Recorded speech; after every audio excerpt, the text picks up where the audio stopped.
What Really Happened with your host, Mike Rivero. The history the government hopes you never learn. Here is your host, Michael Rivero. And aloha, America. Welcome to our show. It's Monday, January 30th, 2017, start of a brand new week. The hackers are already pounding on my server, trying to keep people from seeing and listening to the show, forgetting, of course, that a lot of people are tuning in directly through the Republic Broadcasting website. So we'll let the children have their little tantrum and do what they're going to do, because apparently their parents did not raise them very well. All right, we've got a lot of stuff to talk about today. The phone lines are open, 800-313-9443. Mike is in our control room, twiddling the dials, keeping us out of trouble here. Quick reminder, Don Wiskin of Extendovite will be our guest tomorrow. Let's see, February 1st, rather. 30 days, September, April, June, and November. Okay, so he'll be here on Wednesday. And we'll be talking to him about Extendovite. Now then, right now the big furor, if you will, is Donald Trump's executive order imposing limitations on immigration. And, of course, the liberals and the Democrats are just going ballistic, and they're screaming, oh, he's banning Muslims, it's racist, it's this, it's that. No, it isn't. First of all, the word Muslim does not appear anywhere in that executive order. Okay?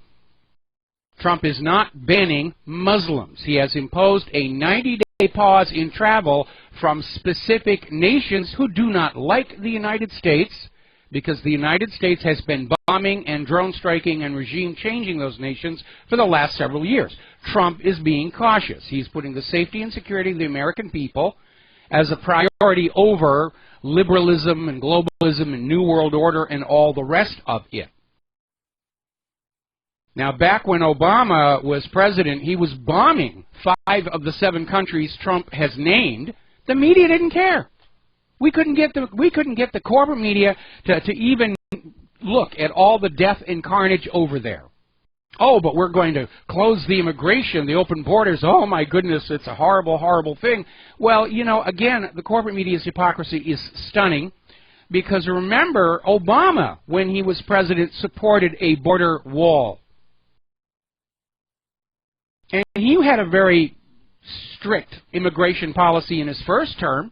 Then it changed dramatically. Now, needless to say, the crybabies and the whiners are out there. Apparently, over in Portland, Oregon, there was a riot at the airport where these anti-Trump, pro-immigration people were out there screaming, physically attacking people. One pro-Trump demonstrator got clubbed with a metal pole of some kind, and all the time these protesters are screaming, it's a peaceful protest. Really, it's a peaceful protest. Nothing to see here, people. Now, here's where it gets a little sticky, because Trump's immigration ban is based on a U.S. law signed into law by President Barack Obama. It's not like Trump just came up with this out of a clear blue sky. And, of course, we here in America understand immigration got completely out of control. And Americans are supporting his ban. And let's see, I ran a poll on my website. I haven't even looked at it lately. I'll have to find that next commercial break. There's just so much going on. But Americans are supporting this. And here's where it gets interesting. As you know, all of these sanctuary cities and everything are going to judges to get stays and orders. Oh, you will, refuse Donald Trump's policy and everything. And apparently, according to the ACLU, federal customs agents are enforcing Trump's executive memo. And they are openly ignoring the Brooklyn judge's demand that these travelers from these 7 countries not be deported. And they're moving forward with it. Now, California, of course, is real big on illegal immigrants. 10% of the illegal immigrants live in Southern California. And so they're out there saying, oh, no, this is horrible. We love our illegal immigrants. We love to spend our tax money supporting these people. And California is now threatening to cut off all funds to Washington, sort of reversing Trump saying that funds will be cut to sanctuary cities who refuse to cooperate with federal immigration policy. And now California is saying, well, we're just not going to forward all tax revenues we've collected on federal income tax. Now, I have a thought at this point. Maybe this idea of California seceding is actually a good one. And let's let them go, wave a fond goodbye, and they can flood their nation with as many illegal immigrants as they please. Now, Senate Democrats are already out there trying to get enough support to pass some kind of a bill that would repeal Trump's immigration ban, even though Trump's immigration ban is based on similar bans by Obama and Carter. Can you see the hypocrisy there?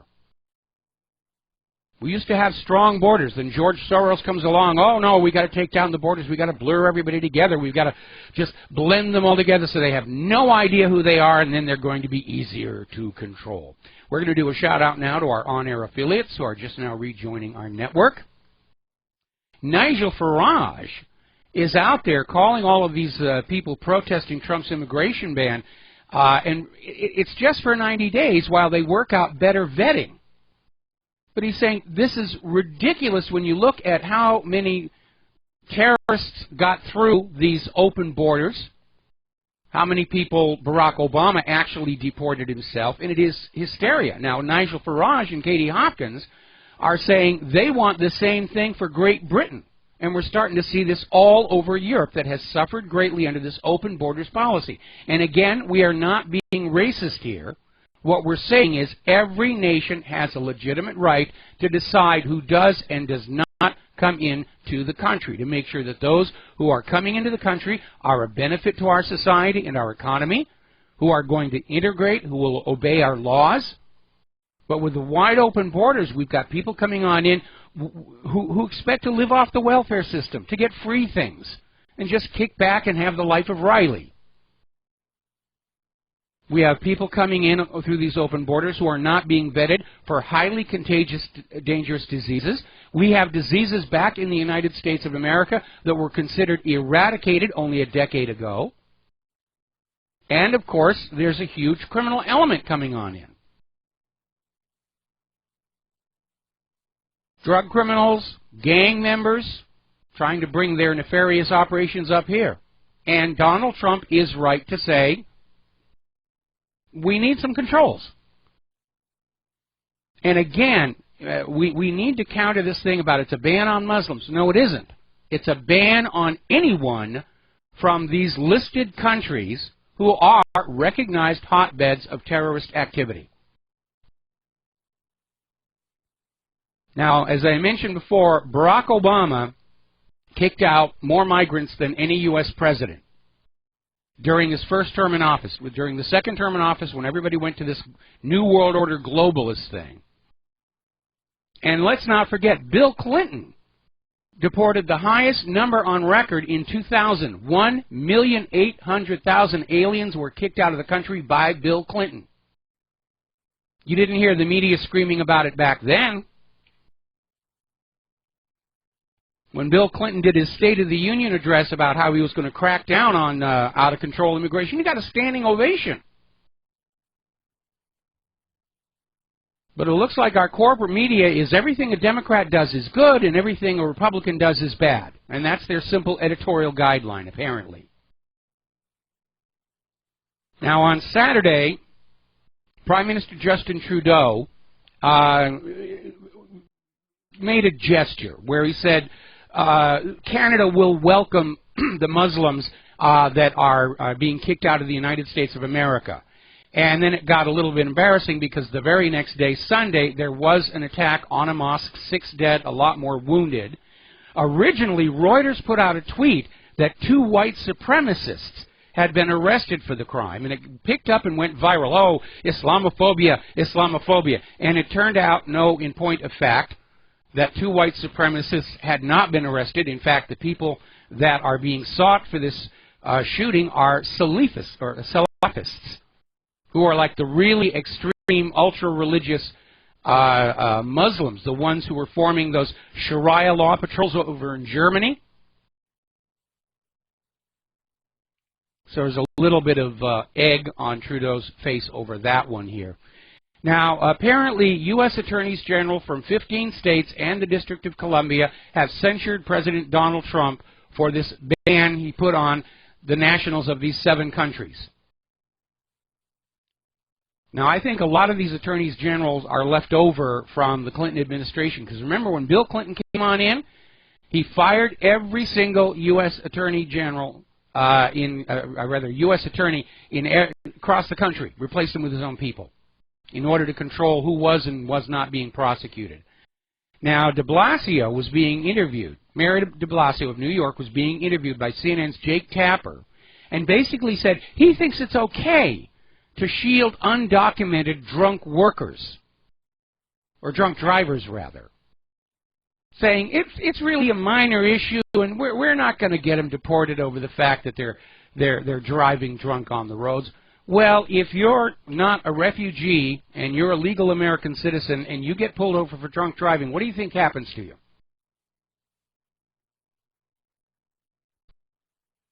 Now, apparently the corporate media, Bob Iger, Rupert Murdoch, Michael Bloomberg, and Bill Marriott, are basically all getting together to wage a propaganda war on you, the American people, that the refugees are wonderful, the illegal immigrants are wonderful, Donald Trump is horrible human being, and all the rest of that.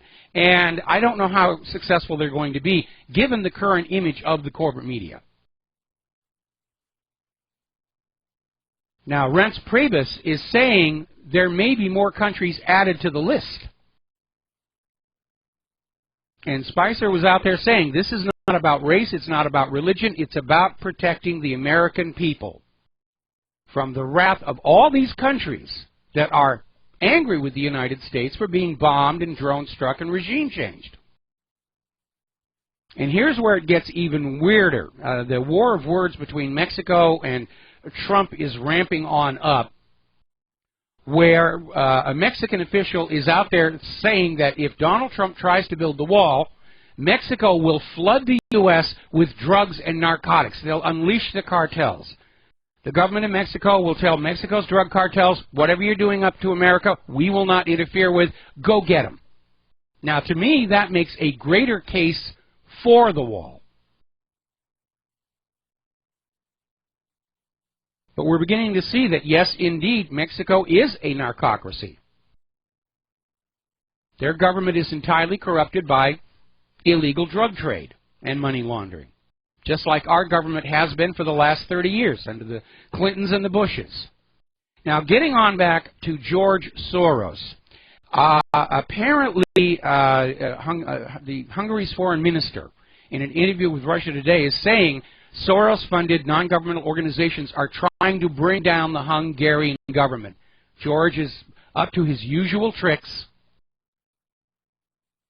And now apparently Serbia is getting ready to come down on George Soros because he's been playing the same games over there. More and more it's becoming obvious that a great deal of the misery that we have seen around the world is authored by this one individual who thinks having billions of dollars gives him a right to treat planet Earth and all of its people like his own personal playthings.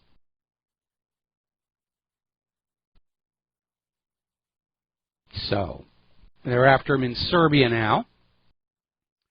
People are starting to call him Darth Soros. So, Serbia, Hungary, what else is he out there? Russia has banned him. Macedonia is shutting him down.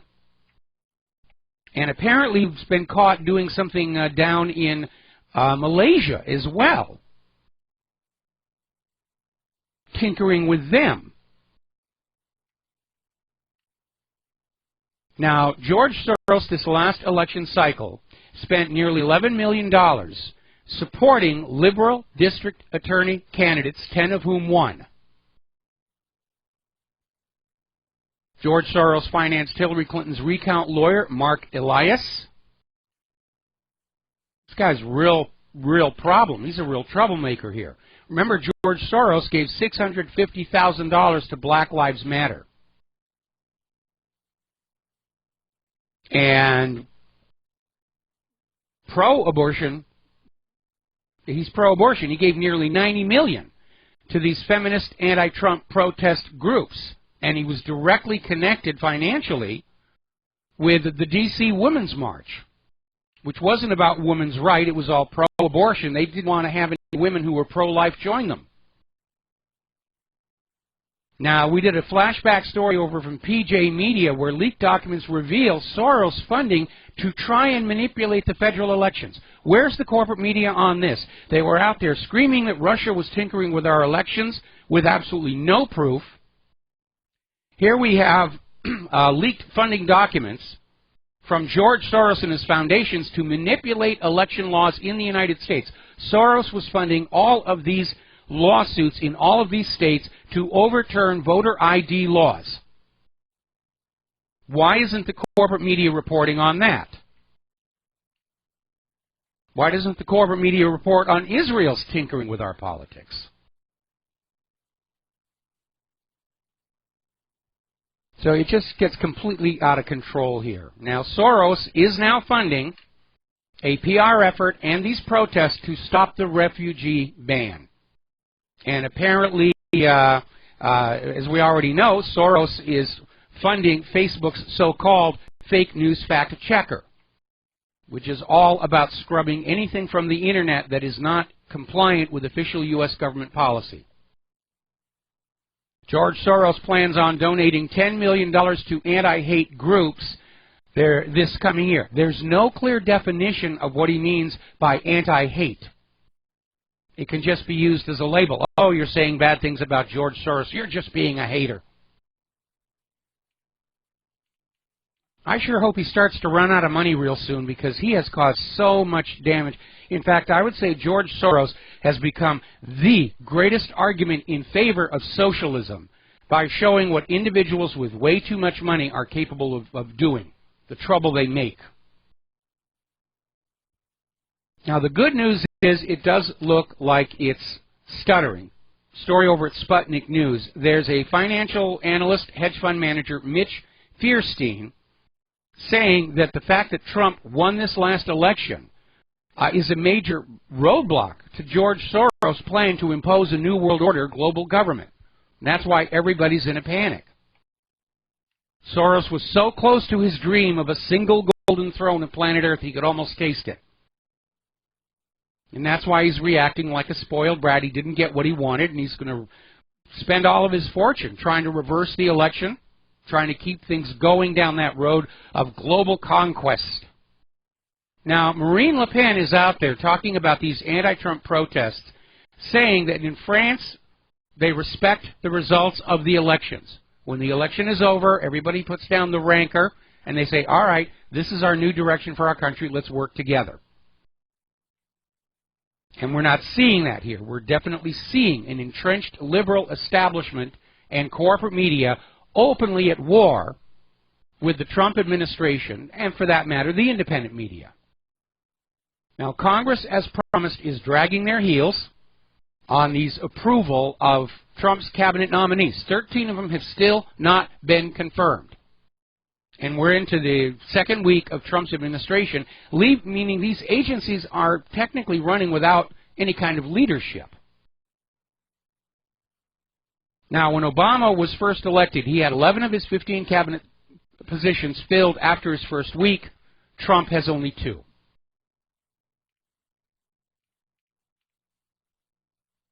The behavior of our Congress, the behavior of our entire political system is shameful. They really are showing the world what a bunch of egomaniacal, spoiled brat children they are.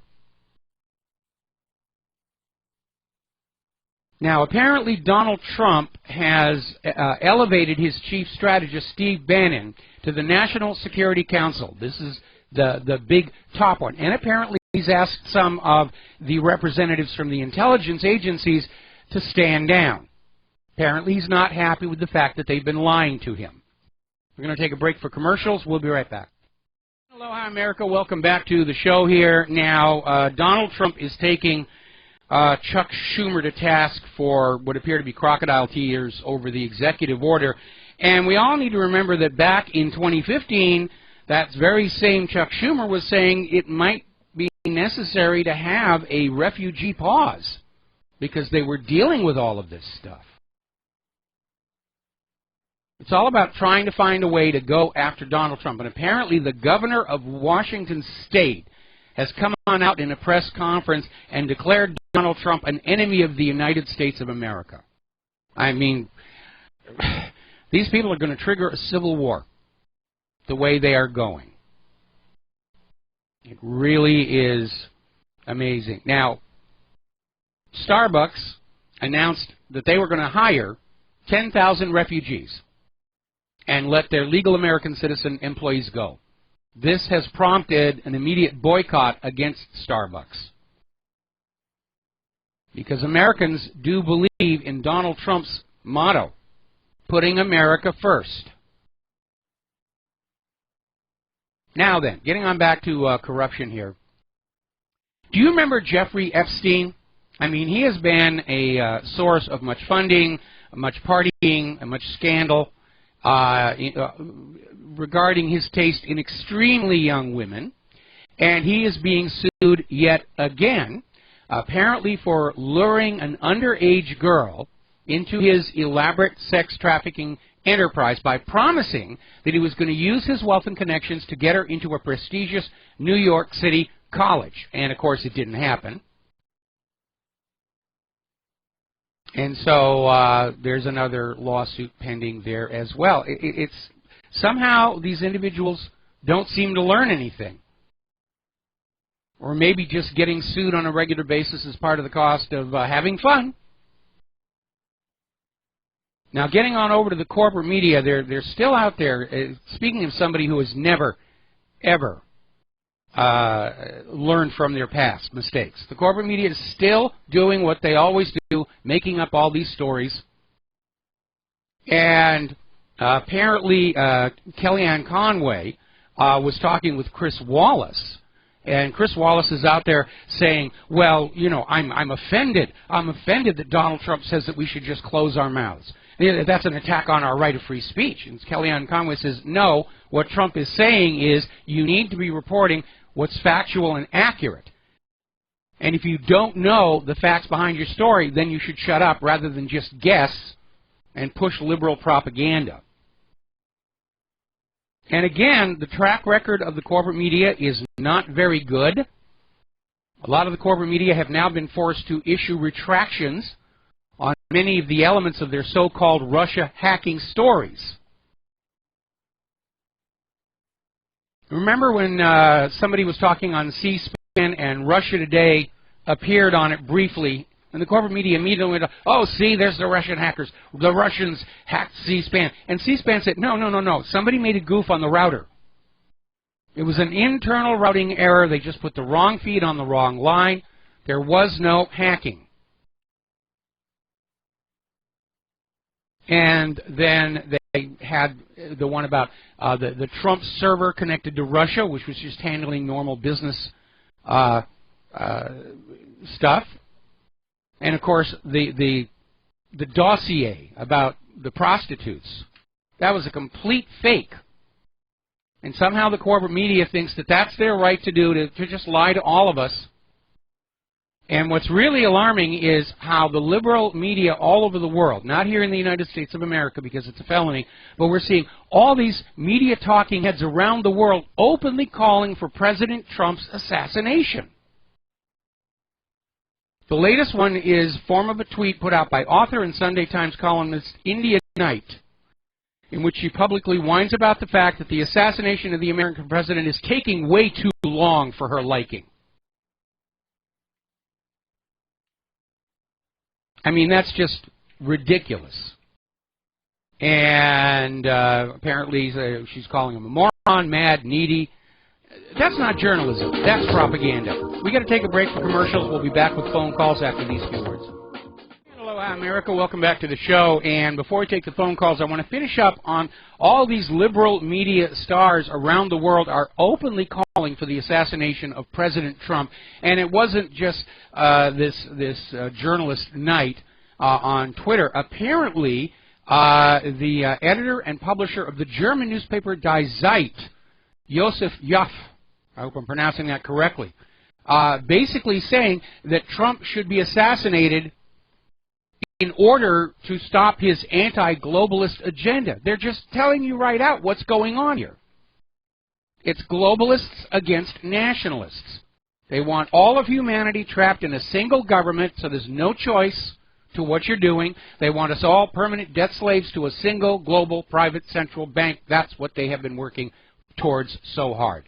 All right, let's take some phone calls. Fran in Washington State, aloha. Welcome to the show. What's on your mind? Aloha, nui nui, Michael. Aloha, nui nui nui. Can you hear me? I can hear you. No, I don't hear you. I don't hear you. I don't want to timeshare condo. Okay, I'll try to be brief because everybody's breathing down your neck. Yes. Real quick, one quick. Free speech. Let's talk about free speech. And you, during the campaign, you were telling us that we've got to cuddle up to our Congress critters.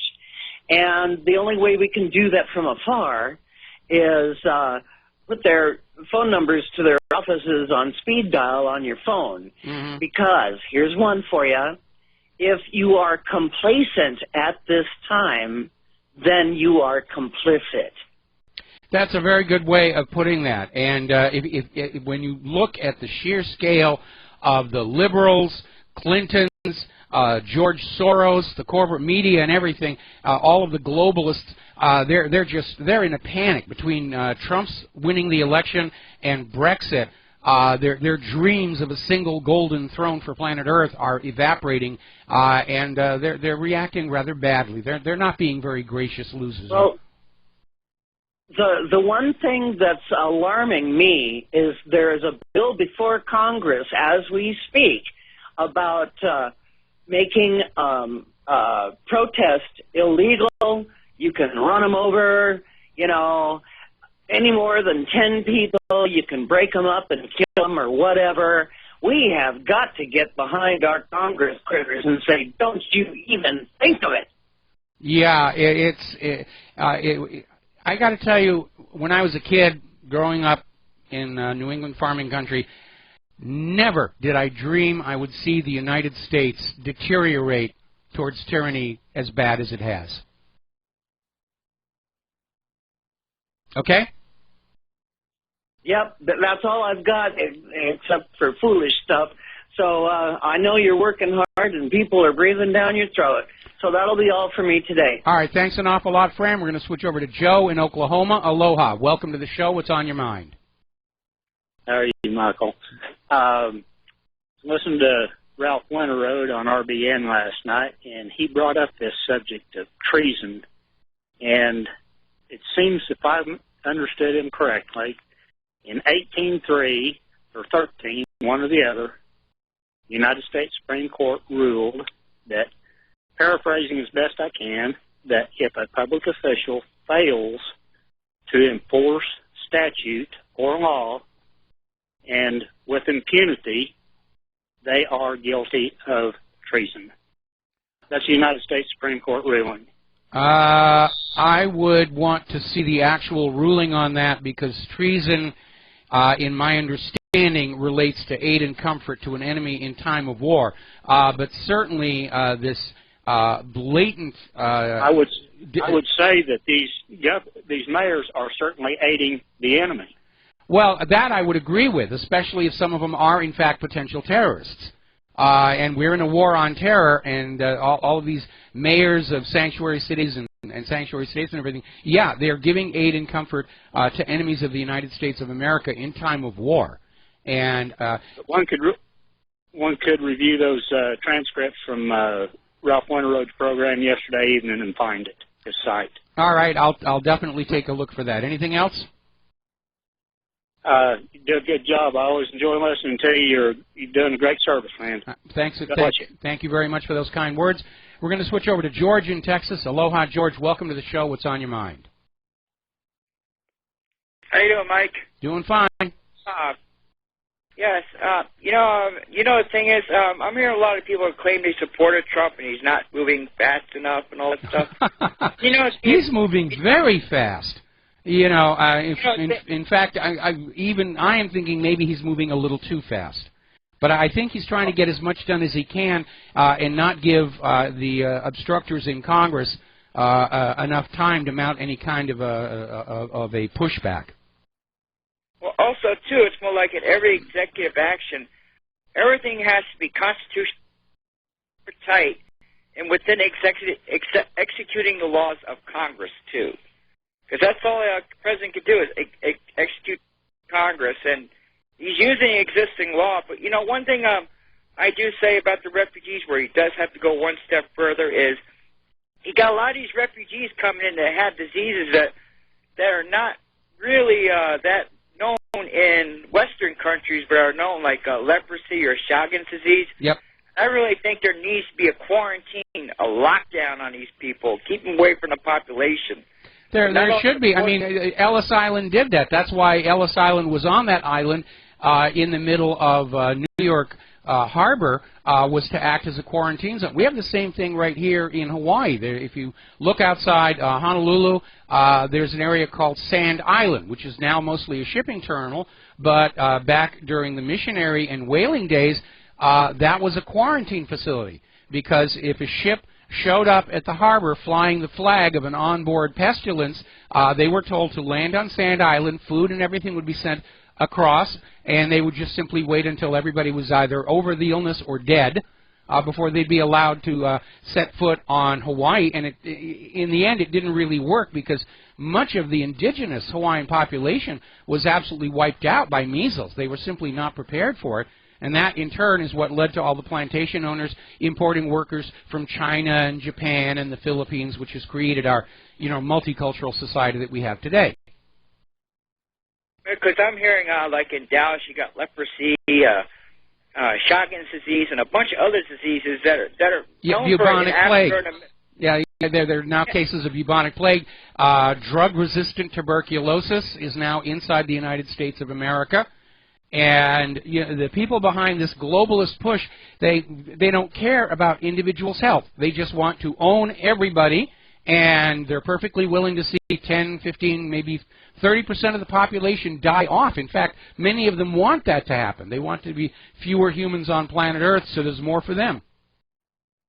I wouldn't mind using the military to sort of like lock down where these refugee centers are, where they're we say congregating, and so like keep them away from the rest of the population. Find out who's been exposed, have them checked, and before send them back, yes, treat them, but send them back after that. Send them back. Like I say, it's a good idea, but short of a declaration of a national emergency, posse comitatus is going to apply.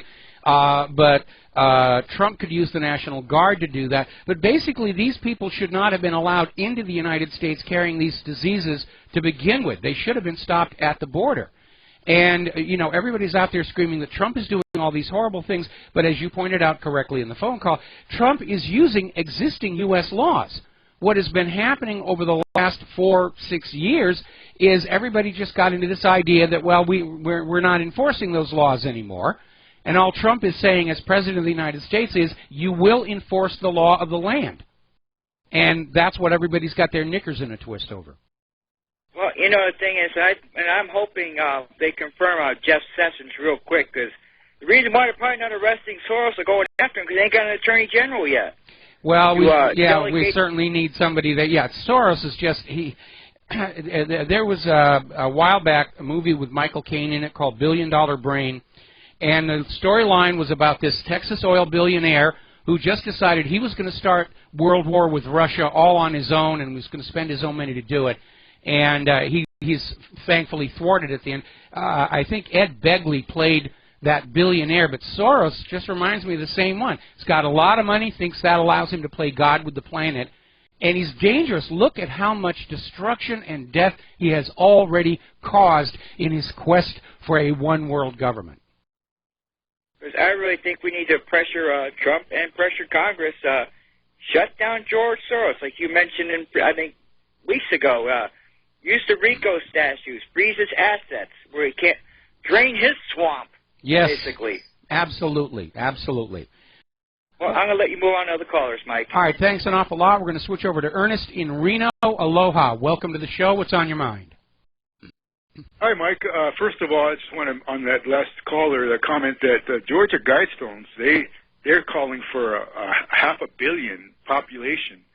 So if that's, if that's the case, I think they want a lot more of us gone than we like. Yeah, no, I know about the Georgia Guidestones, and it's one of these arcane things. Nobody's really sure who is behind it. But, I mean, Bill Gates is out there calling for global depopulation on a massive scale and the use of vaccines to do it. Yeah, because, he's already made his money off of all you human beings. He doesn't want you around anymore. And it's like the feudal system. The serfs just take care of the elite. That's basically what they want to go back to. That's what all this neoliberalism is all about. It's a return. In fact, we ought to call it neo-feudalism. And is the direction they're heading. Yeah. Mike, the thing is, though, my call was that about if there is to come a division that's going to lead to a civil war in this country, and maybe even the Western world, it's going to be, the root is going to be based on the value system of an older generation that's diminishing based on absolute values against the younger generation coming up that's going to dominate within the next 10, 15 years, and they were conditioned as relativist-minded. And yeah, that's they've been brainwashed by the school system here. That's why they can't get any jobs. Exactly. And they have no value system, so they have nothing no standard to really be able. You can't reason with them because they have nothing to reason with. Yes. The only thing that they have is. You can't, anybody that talks about absolute values, you're telling me what to do. You're not the boss of me. It's a rebellion root is what these people have in their minds. And that's why, I don't like, this. I think it's more accurate. I think it's more accurate to see that the younger generation has been indoctrinated as a personality cult. I mean, Hillary Clinton built her entire campaign around identity politics and victimization, and it is a classic personality cult where the hero figure being worshipped can never do any wrong, and anybody who is opposed to the hero figure can never be doing any right. It's the same thing you see surrounding David Miscavige over at the Scientologists, and some of the worst, most brutal tyrants in history were supported by personality cults, people who just refused to see that anything was wrong with their system. And it's a very, very powerful tool that tyrants like to use. But there is a pushback now, and we're even seeing more and more young people, especially those who got lured into college. They got their heads filled with a lot of nonsense in college. They're now out of college, unable to pay those student loans, and realizing they didn't learn anything in college that actually helps them in the real world. All they learned in college was slogans and what to believe in and human-caused global warming, and none of which actually translates to any kind of a decent livelihood. We're going to have another lost generation coming out of this mess. Right, and the thing about it is that these people, if we have enough of those young people that can actually hold on to, they have to understand, by the time you're 7 years old, the psychologist or psychiatrist say that your basic character and personality and nature has been established, and they were taught to stifle that, what they felt as being that young, and if they can at least retain enough of that, then we might have a chance, the younger generation might have a chance. But if not, you're going to have all these people that the end justifies the means. They're right, and they don't want to hear it. That's their mindset, their relativist mindset. People. Well, as I mentioned before, from an experience we had with somebody who used to be a friend, back in the 60s and 70s, liberalism really did embody the intellectual elites of our society. But since then, it's become a branding label where anybody who's insecure about their intelligence and education simply says, I'm a liberal, hence by default I'm an intellectual elite. And in point of fact, they're not intellectual elites. If anything, they're arrogant in their ignorance. And that, too, is part of a personality cult where, again, you cannot see the indications that something is going wrong around you. Now, as far as psychiatrists saying that your personality and belief structure is set at age 7, that may be true to an extent, but we know that people who are far older than 7 have a crisis of conscience. They lose their faith. I certainly did much later in life. And so I think people are capable of change as long as we can get them to open their eyes and see the world as it really is, not as they dream it of being somewhere down the road. You know, Mike, let me make this last point here. A true liberal, like back in the early days, they still based their value system on the absolute values, but they had a lot of tolerance. They fell over for tolerance, whereas now these people, they don't go by that value system, so they don't have No, that. you're supposed to be tolerant of them and their group, while they're just totally intolerant of any other point of view. And again, that double standard is going to be their undoing here. Yeah. Well, I don't know. We'll see. We got about, I would say, 10 years before we see this dominant generation come up and see what happens. Well, 10 years is a long time to shift their consciousness and their awareness here. All right, we're going to let you go here, and we're going to start with Joey in New Jersey. Aloha, what's on your mind? Hey, Mike, what this is Joey Limo. I send you emails. What's with Chuck Schumer with his fake tears? Well, he's very much supporting the pro-immigration platform, and I'd like to know how much Schumer himself has profited, or benefited rather, from George Soros' Open Society Foundation. Anyway, Joey, sorry to do this to you, but we just hit a commercial break and we need to let you go. We'll be back with more news after these few words. And aloha, America. Welcome back to the show. We're going to close the phone lines for a little while here because I got some news I need to talk about. Now, as you know, there was this riot against Trump's Muslim ban up in Portland, Oregon. And one more time, the phrase Muslim ban is a creation of the corporate media and the liberal political establishment. If you read the actual executive order, the word Muslim does not appear anywhere in it.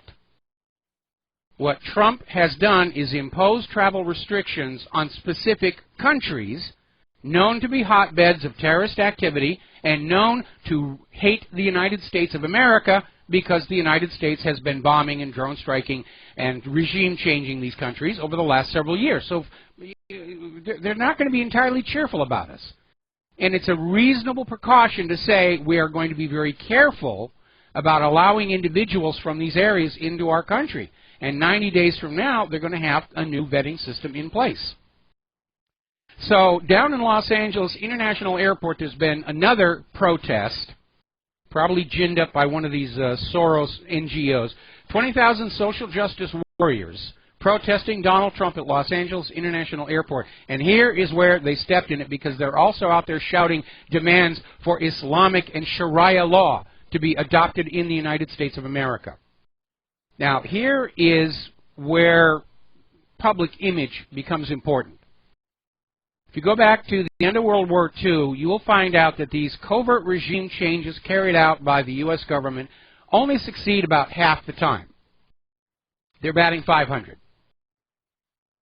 And for one of these manufactured color revolutions, Maidans, whatever you're going to call them, to succeed, the general population must sympathize with and identify with that group that is trying to basically bring down the government and replace it. But if you're looking at how these individuals are behaving, have been behaving, it's not going to generate popular support. It's not going to generate sympathy. Nobody's going to identify with them and say, oh, we feel sorry for them. If anything, the anger is building in the other way.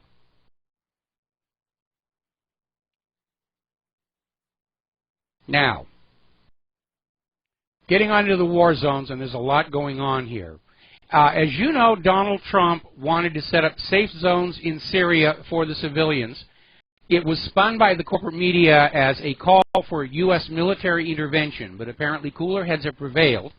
And Sergei Lavrov is saying that with his discussions with Trump And with Assad, Damascus might agree to simply demarking areas where the civilians can be kept away from the conflict. So it may actually be happening. Now, Hawaii's Tulsi Gabbard, as you know, about 2 weeks ago, did a privately funded fact-finding trip to Syria. And she came back saying there are no moderate rebels. They're all acting like terrorists, and they are being supported by the United States of America. More about this when we come back to the station identification. Aloha, America. Welcome back to our show here, hour number 2. The phone lines are closed at the moment because I got some news I need to get through. We're talking about Hawaii's congressperson, Tulsi Gabbard, who a couple of weeks ago went on a privately funded fact-finding trip with Dennis Kucinich. And she came on back and she said there are no moderate rebels. They are all committing war crimes. They're killing civilians. They're behaving like terrorists. And they are still being supported covertly by the United States government. Now, I imagine that this is supplies that were in the pipeline up until Donald Trump became president, because he doesn't seem all that hot and bothered about going after Assad. In fact, he's trying to tone things down there. Needless to say, in classic hysterical liberal establishment politics, nobody wants to talk about what Tulsi Gabbard actually found. It's all constant attack the messenger. And Gabbard is under serious criticism. She's being accused of legitimizing a tyrant and all kinds of other things. But Kucinich is saying, yeah, what we found is what we found. And we're telling you the truth, because we actually went out there to see what was going on rather than sit on our rear ends and wait for the corporate media to fill our head full of garbage.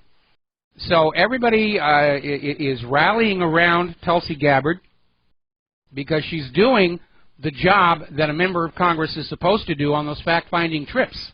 Find out what's really going on. Because we know government will lie. We know corporate media will lie. Now, over in Yemen, a couple of things are going on. First of all, a United Nations panel investigating the airstrikes by the Saudis in Yemen, which have killed at least 292 civilians, are saying there's no legitimate military objective. It's not like they were aiming at a missile site and missed. These were deliberate attacks on peaceful targets. And the United Nations is now saying these Saudi strikes in Yemen, acting as a proxy for the U.S. government, may constitute war crimes.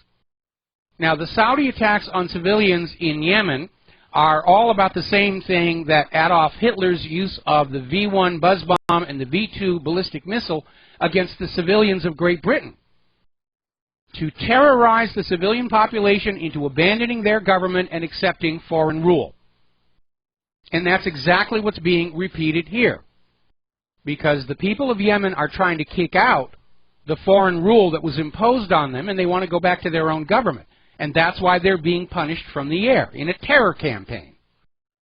But there's been an interesting development, because apparently 2 Houthis in a rowboat wearing sandals took out a 377-foot, 2,600-ton French-built Saudi-operated frigate with a crew of 176 officers and sailors aboard. The missile they used was so small you can't even see it in the video of the incident, which we have on the front page of WhatReallyHappened.com.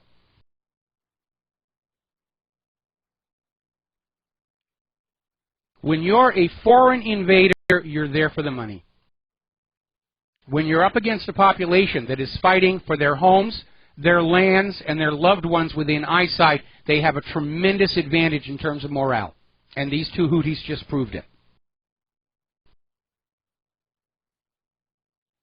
Now, Donald Trump, as you know, had a phone call with Vladimir Putin. The indications are now he is going to lift the sanctions against Russia. The ordinary people of Europe are delighted because they had suffered under these sanctions. And the globalists are out there saying, no, no, no, you've got to go on. And Donald Trump has gone on the attack against Songbird McCain and Lindsey Graham, who are still out there saying, we've got to confront Russia, we've got to confront Russia. All right, John and Lindsey, here's your rifles. Here's your parachute. Go have fun. And Donald Trump says we need to focus on ISIS, not starting World War III. So McCain and Graham are out there fuming and saying, how dare the president not make war on the people we've decided to make war on. Speaking of making war, remember when this whole Maidan in Kiev, which was apparently sponsored mostly by the United States, came on down, a big selling point in the corporate media was Russia's presence in Ukraine and Russia's presence in Crimea. Well, apparently Ukraine's prosecutor unintentionally released a letter written by President Viktor Yanukovych inviting Russia to help stabilize the country that was headed toward civil war. In other words, Ukraine's legitimate government asked Russia for help, the same way Syria did. Certainly, Ukraine's legitimate government did not invite the United States and Western powers to come on in, overthrow the government, and impose President Chocolate on them here. All right, we're going to do a quick shout-out to our on-air affiliates who are just now rejoining our network. And there we are. Let's do this. Too many buttons, too many switches here. Rand Paul has had a discussion with Nikki Haley on this idea of going to war without congressional approval. And, of course, our Constitution was written so that no president could just haul off and say, I feel like invading Canada today. And Congress, with all of these pre-approvals for use of force, is abandoning its oversight responsibilities. They're basically saying, yeah, go ahead. And that seems to be the case with House Joint Resolution 10, which was just introduced. And this is basically a bill to pre-authorize President Trump to use military force against Iran if they suspect that Iran is obtaining or building nuclear weapons. We're back to that Iranian nukes. Saddam's nukes didn't exist. There's no evidence that Iran is having a nuclear program, although one could hardly blame them with all this talk of invasion and breaking them up. But you need to remember your history. Iran has not initiated a war of conquest against another country in over 200 years. And certainly not since the 1979 revolution that kicked out the U.S. puppet ruler, the Shah. It's not in their nature. They just want to be left alone. But the central bankers want to get rid of Iran's public bank. The U.S. wants Iran's oil sold only for U.S. dollars. Israel wants Iran broken up into little tiny pieces that can be bullied and pushed around. They're just trying to figure an excuse that you, the American people, will buy. And so they're going back to, oh, nuclear weapons, nuclear weapons. But every time they say it, that's what they said about Saddam Hussein in Iraq. And there weren't any. There weren't any. Now, as you know, we just recently had National Holocaust Remembrance Day.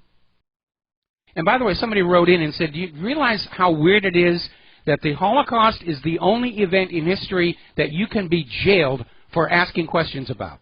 You can ask questions about the Apollo moon landings. You can ask questions about the sinking of the Titanic or the Lusitania or Spanish mine in Havana Harbor and everything like that. This one area, you can be thrown in jail for asking a question. And that right there tells you somebody is protecting a terrible, terrible secret. So Donald Trump came on out with a statement for Holocaust Remembrance Day talking about the innocent victims. And, of course, Israel immediately went ballistic. No, no, this is the Jews, and you're supposed to talk about anti-Semitism. And the Trump administration is saying, we had the statement the way we did because there have been many genocides against many people.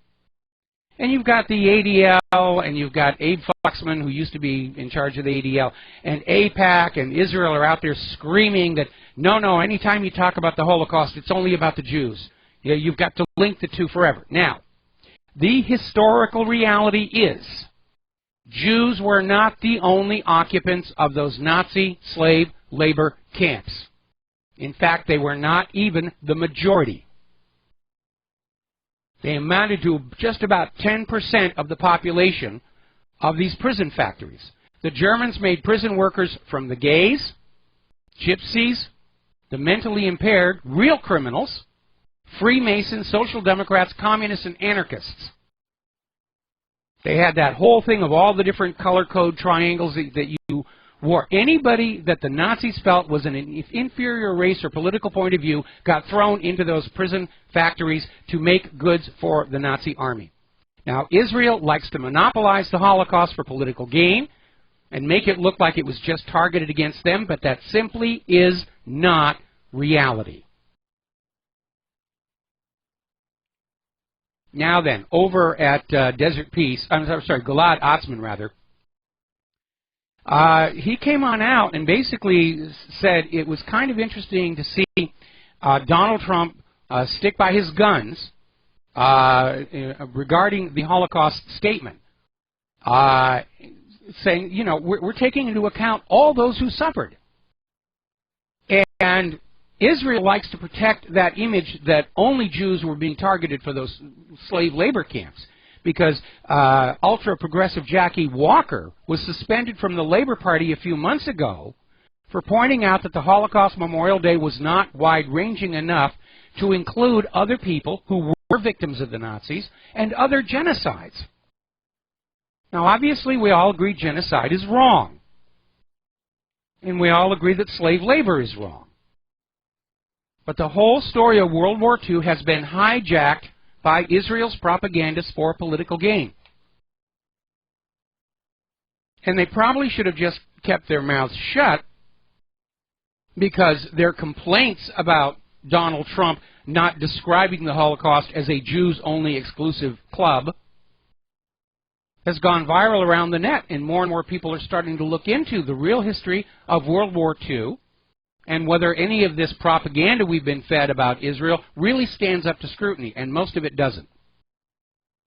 Now, a couple of weeks ago, a story broke on how Britain had test-fired a Trident missile in June of 2016, and it had veered off course towards the United States. Now, it was a test, and they had range safety, and they brought it down without any problems, and the U.S. asked Great Britain to keep this all hushed up. Now, apparently, as it turns out, to go along with the Gerald R. Ford and the Zumwalt and the Independence-class littoral combat ships and the Freedom-class littoral combat ships and the F-22 and the F-35, apparently the Trident system has a known problem with its navigation systems. And since the Trident missile was deployed out there, the U.S. government has had to spend $1.76 billion with a B trying to refit and modify these missiles so they'll actually go in the direction they're supposed to.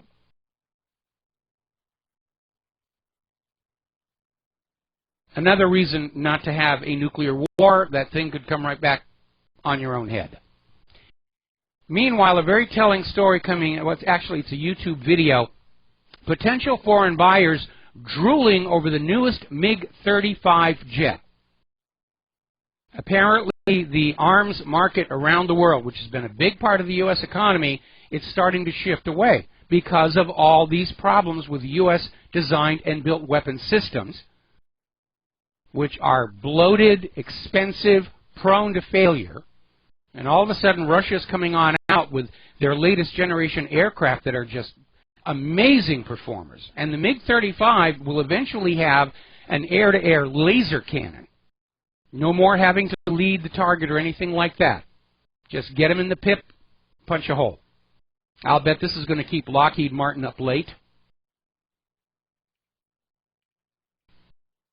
So let's look at some economic news. One of the wonderful things that happens if you're a refugee coming to the United States and you're on public assistance, you're living on welfare, the U.S. government will give you a loan of $15,000 to start a business. And apparently, nobody is keeping track of how many of these loans default Apparently it's a number they feel that you, the taxpayer who's covering all of this, don't need to know. And Judicial Watch is digging into this and saying that they've found so many defaults. It's a huge loss for the American economy and the American taxpayer. These refugees are getting a better deal from the U.S. government than the legal citizens. All right, let's grab a phone call. Dean in California, aloha. Welcome to the show. What's on your mind? Hey, Mike. How's it going? I'm not sure I'm on the right topic because I usually listen on delay, but I just wanted to bring up the WhatReallyHappened issue real quick. She is being demonized right and left, and reading the news is just a complete repeat of everything they were doing with Trump. She's leading in the polls, she has all the support, she has all the momentum, but even if she wins, in a head-to-head against this person, a head-to-head against this socialist, she's going to get crushed 60-40, 75-25. It's just a repeat all over again, and telling us that she can't win. It's just getting all silly. Yeah, and at this point the world is waking up to realize that the corporate media is completely untrustworthy. And just go on out, vote for your favorite candidate, and hopefully you'll have an honest election with an honest result. But Marine Le Pen is very much opposed to this global government New World Order. She has seen what the European Union has done to Europe, and it's been nothing but problems for the European people. It's a sweet deal for the bankers and for the people in Brussels, but for everybody else, it's been a miserable, miserable time. And her success in the polls is because she's openly talking about a Frexit. Yeah, and they're even trying to polarize her against Trump in these articles. They're like, she doesn't agree with Trump on climate change. Jeremy Corbyn from the EU is demonizing Trump as well. It's blah blah blah. It's just I wish there was a more direct route that the patriots in America could do to encourage the younger millennials in France to route the same type of support. But they're living through it right now. The kind of refugee crisis we're trying to prevent in America, I have to imagine the millennials are walking through the streets day to day, seeing it on their streets and in their communities, that this has to be resisted immediately. Well, unfortunately, following the state of emergency, following that false flag at Charlie Hebdo, the current French government has imposed severe restrictions on freedom of speech, and they're trying to create a nation in which everybody is forced to be dependent on the corporate media and government statements, and nobody's allowed to share anything with anybody else. It's still going to happen. You know, the Soviet citizens did it with fax machines. Once a population understands they're being lied to, it's only a matter of time before that system comes crashing down. Did you see Snowden yet, Mike? Yeah, I did. Yeah, it's pretty good. The Nicolas Cage character, who's the cryptographer, or basically the computer expert on old school computers there. Yep. It's funny, he was working on that machine that was the one that came after the one they made the big movie about recently. But he was mentioning how that was the one that they were the computer that he was working on that Snowden recognized was the one that they were using to send messages in the underground in Russia at the time, so I thought that was funny. Also, on a side note, while you mentioned it, it just seems like South Park is always a decade ahead of all of these issues. I mean, the two-part episode they made about showing Muhammad's face was hilarious and hit it right on point, considering they had already showed Muhammad's face in the years before, and even all of their commentary on political correctness and not offending people, starting with the first Christmas episode of South Park 20 years ago. Yes. They've been so ahead of the trend for political correctness, for everything we're seeing today, and even the last season, making fun of people hating the trolls and people, all the snowflakes and the millennials. It just really on point. So sorry to jump around, but I just definitely wanted to bring up the WhatReallyHappened issue. We're going to be rooting for her and taking all of our countries back, really. Yeah, we're going to be rooting for all the nationalists because that's what it is. The globalists almost got their dream, and now the world is standing up and pushing back and saying we don't want to be part of a one-world government that leaves us no other option for deciding how we're going to live our lives. And so there is a huge pushback, and I said more than a year ago, this rush to create a global government has created a political climate that could lead to a global revolution. And I think that's exactly what's going to happen in the long run. All right, well, Dean, we're going to let you go. We've got to take a break for commercials, and we'll be back with more news and another phone call after these few words. And America, welcome back to the show here. We're going to take one more phone call, then we're going to close the lines again for a little bit. Steve in California, aloha. Welcome to the show. What's on your mind? Well, over the weekend, I saw HBO was playing a movie several times called Ice Age Collision Course, the animation movie. Yeah, I love it. And I was just thinking about that. You know, talk about the indoctrination process, how it really works. And it starts very, very young in preschool, and every year after that, by the time you're a senior in high school, you will be convinced that this hoax is real and that you're the cause of all this. And, of course, you'll have to pay up. But it's amazing how young they start. And I just want to throw that at you. Well, yeah, Hollywood, of course, is liberal. And they're going to, try and capitalize on whatever is the latest liberal fashion. And the current fashion is human-caused global warming, although it's rapidly going out of fashion. But that is why the U.S. government has tried to maintain such tight control over film and television production in this country, because of how powerful an influence it can be. And it's always been that way. Steve, please don't hang up the phone, because Mike in our control room wants to talk to you about something. And we're going to move on here to some of the economic news here. Now, as you know, the Dow Jones Industrial Average is at 20,000, and the cheerleaders are out in their gold lame cheerleading outfits going, go Dow, higher, higher, give me a D, give me, you know. However, the companies that make up the Dow Jones Industrial Average, they don't average all of the companies in the stock market. They pick about 2 dozen that they see as good performing, and they calculate the Dow Jones Industrial Average from that selected list of public corporations. But unfortunately, those corporations on that list are reporting the worst revenues since 2010. And that right there tells us that the stock market has been manipulated from 2010 all the way through to the current moment. The plunge protection team, the hocus pocus, the rigging, it's all an illusion. It's all smoke and mirrors. Now then, over in Europe, at this point we've reached a stage where the collapse of the European Union is no longer an if, it's a when. They can't hold it together. Guy Verhofstadt, former Prime Minister of Belgium, and he now heads the Alliance of Liberals and Democrats for Europe in the EU Parliament, basically described Brexit as rats leaving a sinking ship. But he's basically saying there are so many of the European Union member nations getting ready to leave, whether it's the Frexit, the Grexit, the Gexit. It's been a disaster. And so now they're saying, what will replace the European Union? They don't want it to just stop. They're already trying to cook up some other kind of a alliance that will lock all those European nations together into a single bloc as a stepping stone to the New World Order. And I have an idea. How about we let Europe go back to being just Europe? Because it worked out pretty fine for several centuries that way, ignoring a few wars along the way. But it's time for the globalists to understand they're not going to get what they want. And all they can do by continuing is to cause a lot of bloodshed and hardship for the people of planet Earth. Not that they care, but that's where we are on that.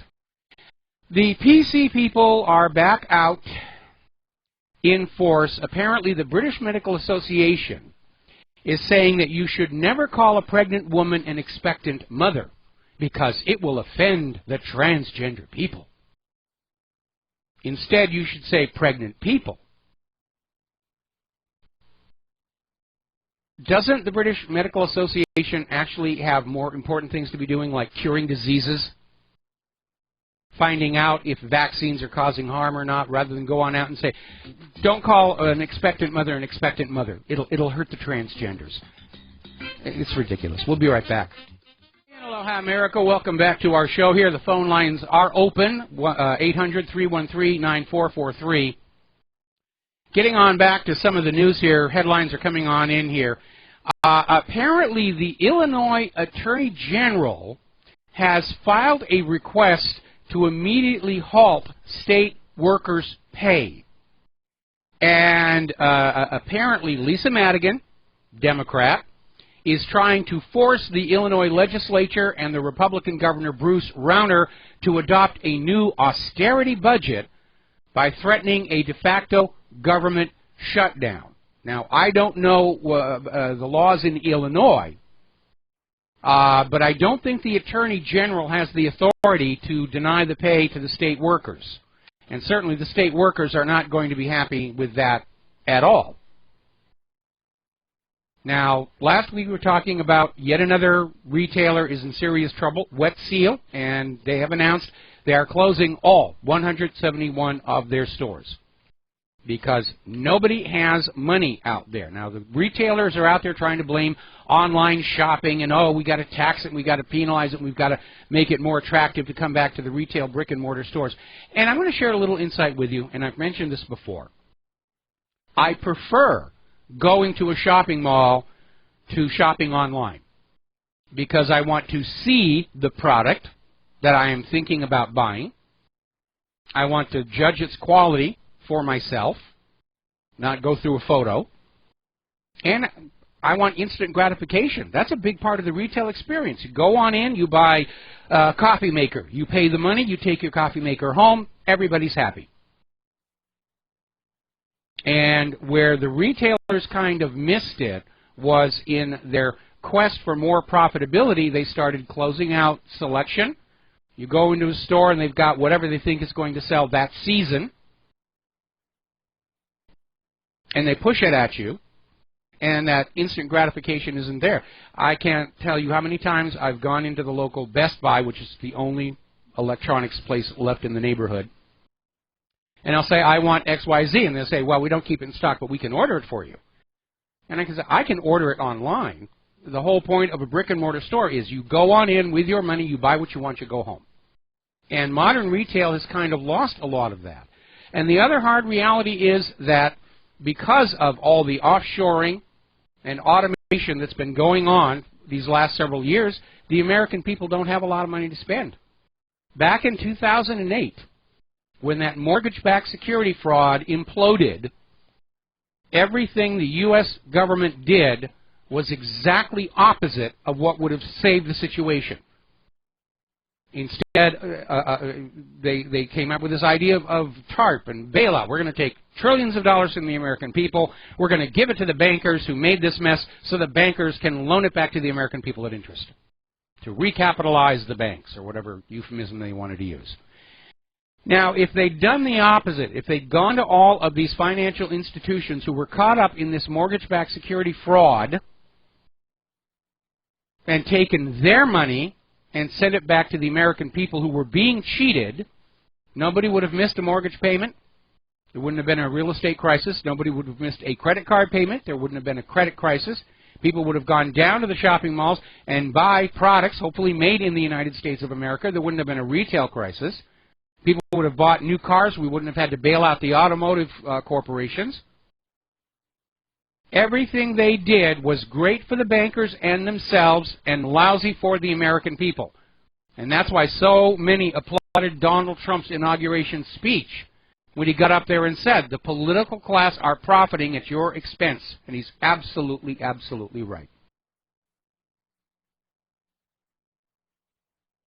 Now, over in Germany, they have passed all these draconian laws to try and conceal from the German people what's going on with the refugee crisis. Merkel's government has passed laws saying that if there is a sexual assault or some kind of a crime, the German media is now forbidden to mention if it is from a refugee. And so we're looking at this article from Investment Watch blog, how the migrants are scamming the German welfare systems. And the politicians are covering it up. They're not even trying to stop it. They're just trying to keep it from being seen.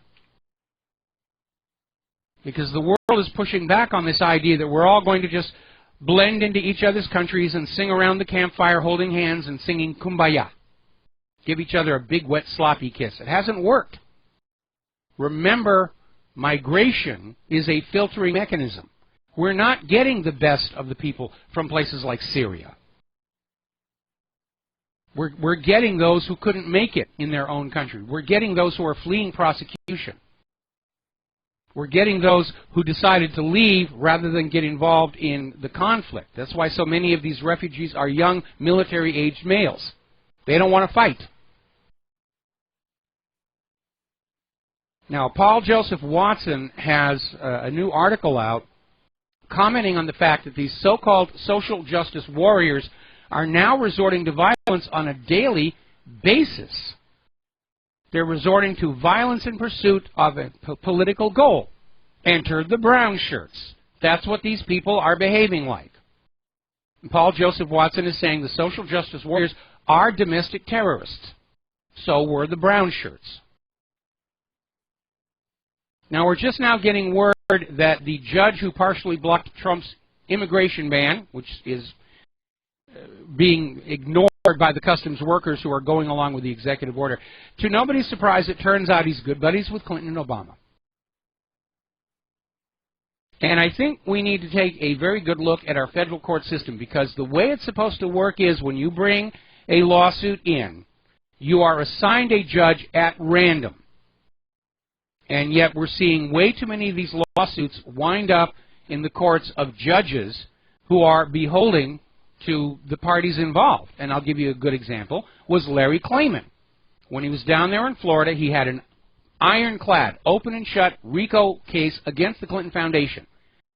And for some reason, it was assigned to a Clinton-appointed judge who threw the case out of court without even looking at the merits. And we're seeing more of the same thing here. All right, so let's take a moment to talk about human-caused global warming. And it's just all over the place here. In the Times of India, they are warning that over 100 villages in Lahore have been covered in deep snow, and people should stay away because there is an avalanche danger. It's a serious, serious issue over there. Now, up in Vail, Colorado, they're barely able to stay in front of all the snow that's coming on down. And they're saying right now they're trying to prioritize keeping the roads passable, and the fine-tuning, getting rid of the piles, it's going to have to wait. A lot of these places are not adequately prepared to deal with the hard winter because over the last several years, the corporate media has been saying, oh, snowfall's a thing of the past. It'll be a mild winter. It's human-caused global warming. You're not going to have to deal with that stuff anymore.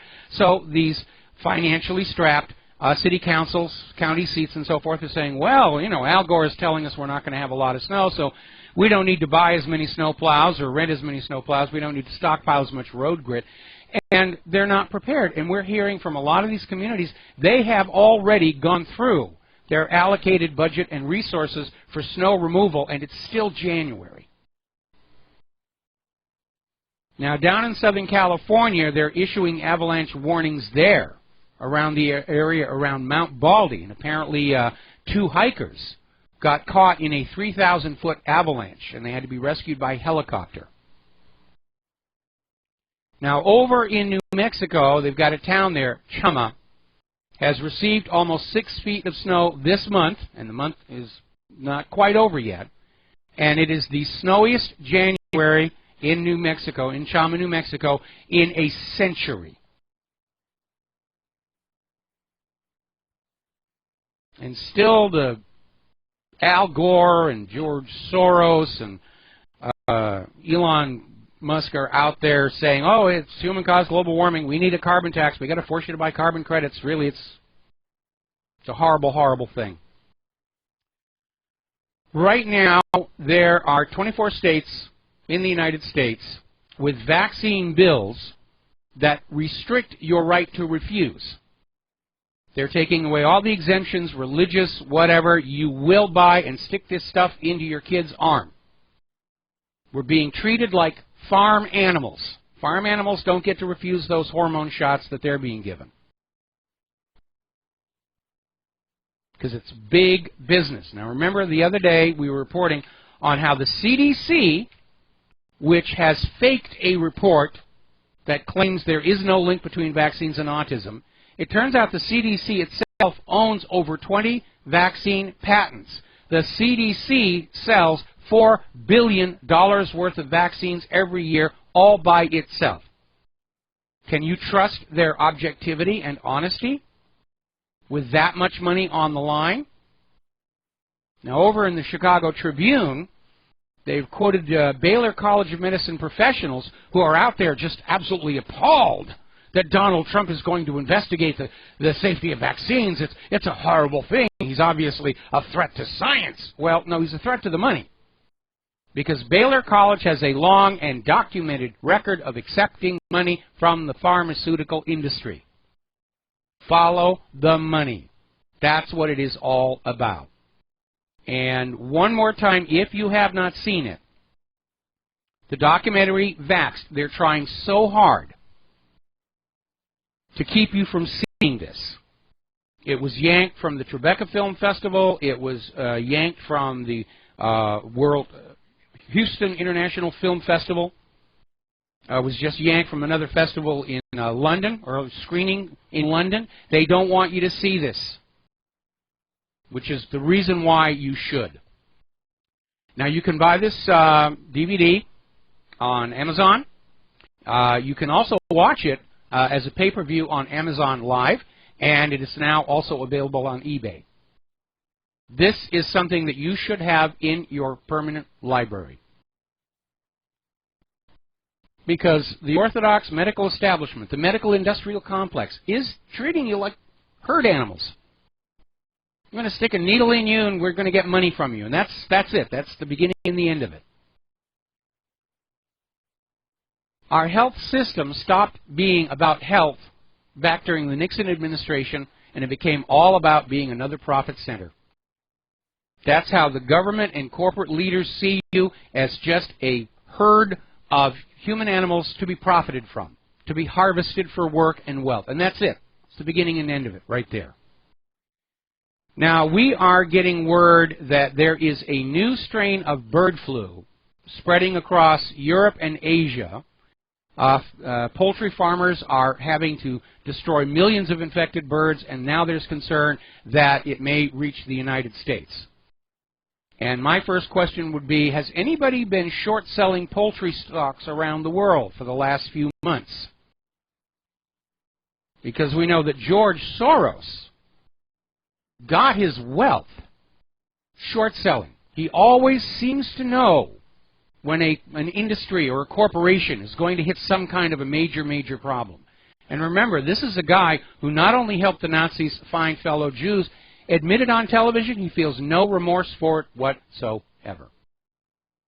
All right, we're going to take a phone call. Jeff in Minnesota. Aloha. Welcome to the show. What's on your mind? Well, there's a story where in Aberdeen, North Dakota, where a lot of immigrants are being recruited to work in the meat plants. One 39-year-old man got there, and within a day or two of checking in the hotel, was wandering around the neighborhood and came across a 16-year-old girl sitting on the bench outside the group home. And she has only two things she can talk about, what she wants to eat and her name. And this guy was speed dating her and putting his hands up all over her. And, well, he was convicted, and he was supposed to be sentenced today. And late news is, and of course, the major media over in North Dakota doesn't want to talk about the story. But it just says now that he's going to be sentenced in April. We're going to move it down, kick the can down the road. Okay, this is Orangeburg, you said. No, this is Aberdeen, North Dakota. Okay, well, there's another one that's just come down that we're looking at. Yeah, we're seeing this all over Europe, and everybody who says, you know, you're resisting the refugees, you're being racist. Well, it's not like the behavior of most of those refugees are helping the situation. Again, if they were coming on in to these countries in Europe and they were integrating and they were behaving themselves, I don't think there'd be an issue. But these refugees are pouring on in. They're straining the economies of these host countries. They're getting all this special advantages because they're refugees, and then they run out and they demand Sharia law, and they riot and protest. They attack Christians. They attack women. Again, like I said, you've got to have popular support for these things to happen, and their behavior is definitely not going to build popular support for them to be there. Now, here's two stories from Minneapolis, right? Yeah. Just last Thursday night, refugee Uber driver in uptown Minnesota by the lakes shot his customer in the stomach in front of a bar. I don't know what happened there. And then earlier last week, there was 3 Somali 18-year-olds that were caught on camera, and they held up about 5 to 8 Starbucks early in the morning, which there probably wasn't a lot of money there. But the Starbucks now aren't opening the store until later in the day. I guess they must still have their drive-thru if they have a drive-thru there, but so that people can't get their coffee on the way to work. Yeah, in a few stores. You know, first of all, you know, I've done a lot of traveling in my life, and when you go to another country, you should be on your best behavior. First of all, to avoid running afoul of laws there that you may not even know exist. Second, when you're traveling to another country, you are the public face of your home country, and don't you want to put the best possible image forward? No, because these people they're here to conquer, not to blend in. Well, I think they're acting out because these Soros non-governmental organizations have made them a lot of promises that are not being kept. And again, it's this push toward this new world order, global government. And really, I think the people of all of these countries in Europe and here in the United States of America are looking at these illegal immigrants, these refugees. They're getting better treatment from the U.S. government, from the European governments, than the people who are the indigenous traditional populations. And people are saying there's something hideously wrong with this when our government puts us at a lower priority than refugees and immigrants. Anyway, Jeff, got to let you go. We got to take a break for commercials. Phone lines are open, 800-313-9443. Give us a call. And aloha, America. Welcome back to the show here. Now, earlier in the program, I was talking about how Illinois' Attorney General is trying to find a way to stop all pay to state workers, which strikes me as kind of stepping outside her real authority because she's the Attorney General. She's got nothing to do with the accounting. And supposedly this is trying to force the government of Illinois to have an austerity budget. We know what that word means, less for the people, more for the bankers. And it looks like Illinois is in serious, serious trouble because I just had another story cross my desk here. This is from the Fox affiliate up there in Chicago, where apparently Illinois is going to stop paying lottery winners at the end of June. They're running out of money. Now, as you know, all these state lotteries are out there. We had the one in California that they always start out great, huge prizes being handed out, so forth and so on. But lotteries over time tend to become more downside than upside. First of all, the lottery in California was sold as all of the proceeds from it were going to go to the education system, which was in serious trouble. And as soon as the state government got the lottery, they cut the education budget by exactly that amount that was coming over from the lottery. So the schools did not, in fact, actually benefit from that lottery. And everybody was buying in, and the jackpots were huge. And then as people began to understand the extreme remoteness of actually winning anything, they tried rebranding it and remarketing it as a fantasy. When you buy that ticket, you can daydream of what you'll do if you win. And they get away from this idea of the fact that the vast majority of people don't win anyway. Over time, of course, as people buy tickets and don't win and don't win and don't win, they stop buying. And there is where you get into the problem, because the way the lotteries will work is that the really big prizes are paid out over time, and it's run like a Ponzi scheme. The person who won the big jackpot in 1971 is paid from ticket sales in 1972, 73, 74, 75, however long it's going to go. And if the ticket sales are in decline, you get into trouble. And there have been so many of these lotteries that have simply gone bankrupt. Huge one down in Texas, 1990s, 1980s, sometime in there. And so for Illinois to be out there saying they're going to stop payments to the lottery winners. Obviously, it's going to cause a great deal of hardship for them. But more than that, it is really a case of government failing to think in the long term when they set these things up. Everyone's just thinking about, we're going to get the money now, we're going to get the money now, we're going to look good, we're going to have a lot of fun. 2 years from now, I'll be out of office. It's somebody else's problem to worry about. And we know that there's an issue of pensions paid out to politicians. I think in the blueprint for the New America that we ought to make all government pensions a percentage of the average wage salary of the American worker. The better the American workers are doing, the richer the retirement for the politicians will be. We're going to take a break for station identification. We'll be right back. And aloha, America. Welcome back to our show. Hour number 3. The phone lines are open, 800-313-9443. Call on in and give us your opinion about whatever you care to give us your opinion about here. Now, as you know, Donald Trump campaigned on and is now starting to deliver on the overwhelming burden of government regulations. And the reason we have so many regulations is because politicians and bureaucrats suffer from what is called the law of the hammer. And the law of the hammer is very simple. If you give a child a hammer, everything they encounter looks like a nail. And the same thing is true of politicians and bureaucrats. They're paid to make laws and regulations, and they will, just to prove that they need to go on getting these very fat paychecks full of taxpayer dollars. And very often they'll come up with regulations that don't make sense, are completely ineffective, often contradictory, but it's just a volume of building this stuff up so they can say, see, I did all of this, even if none of it makes any sense.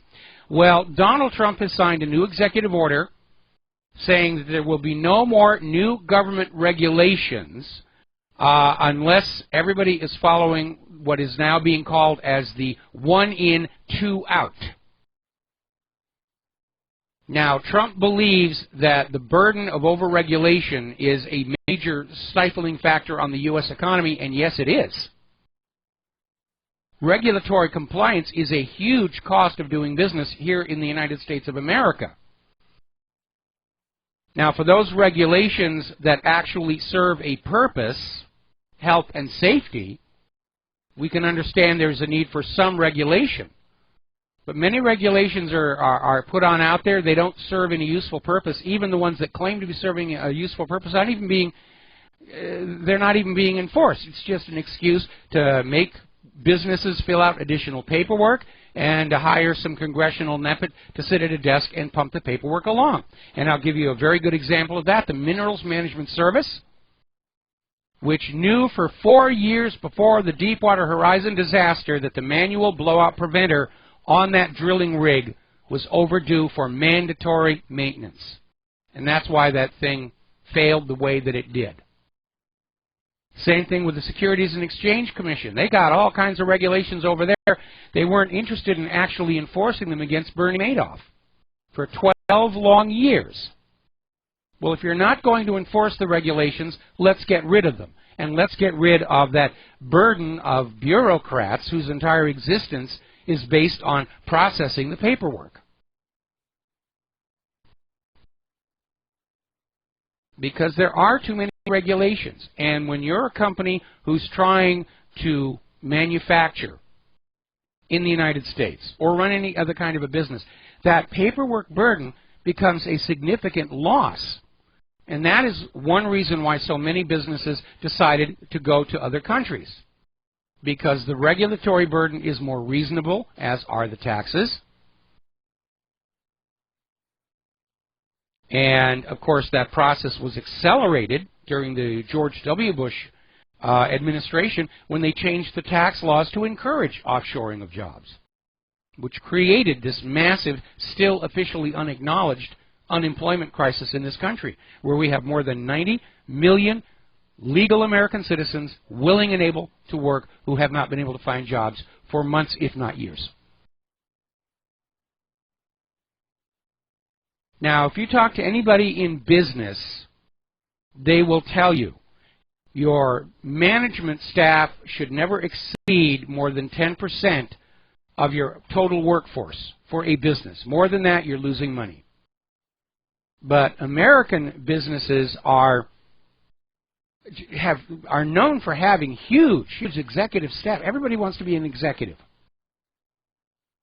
And it's all political.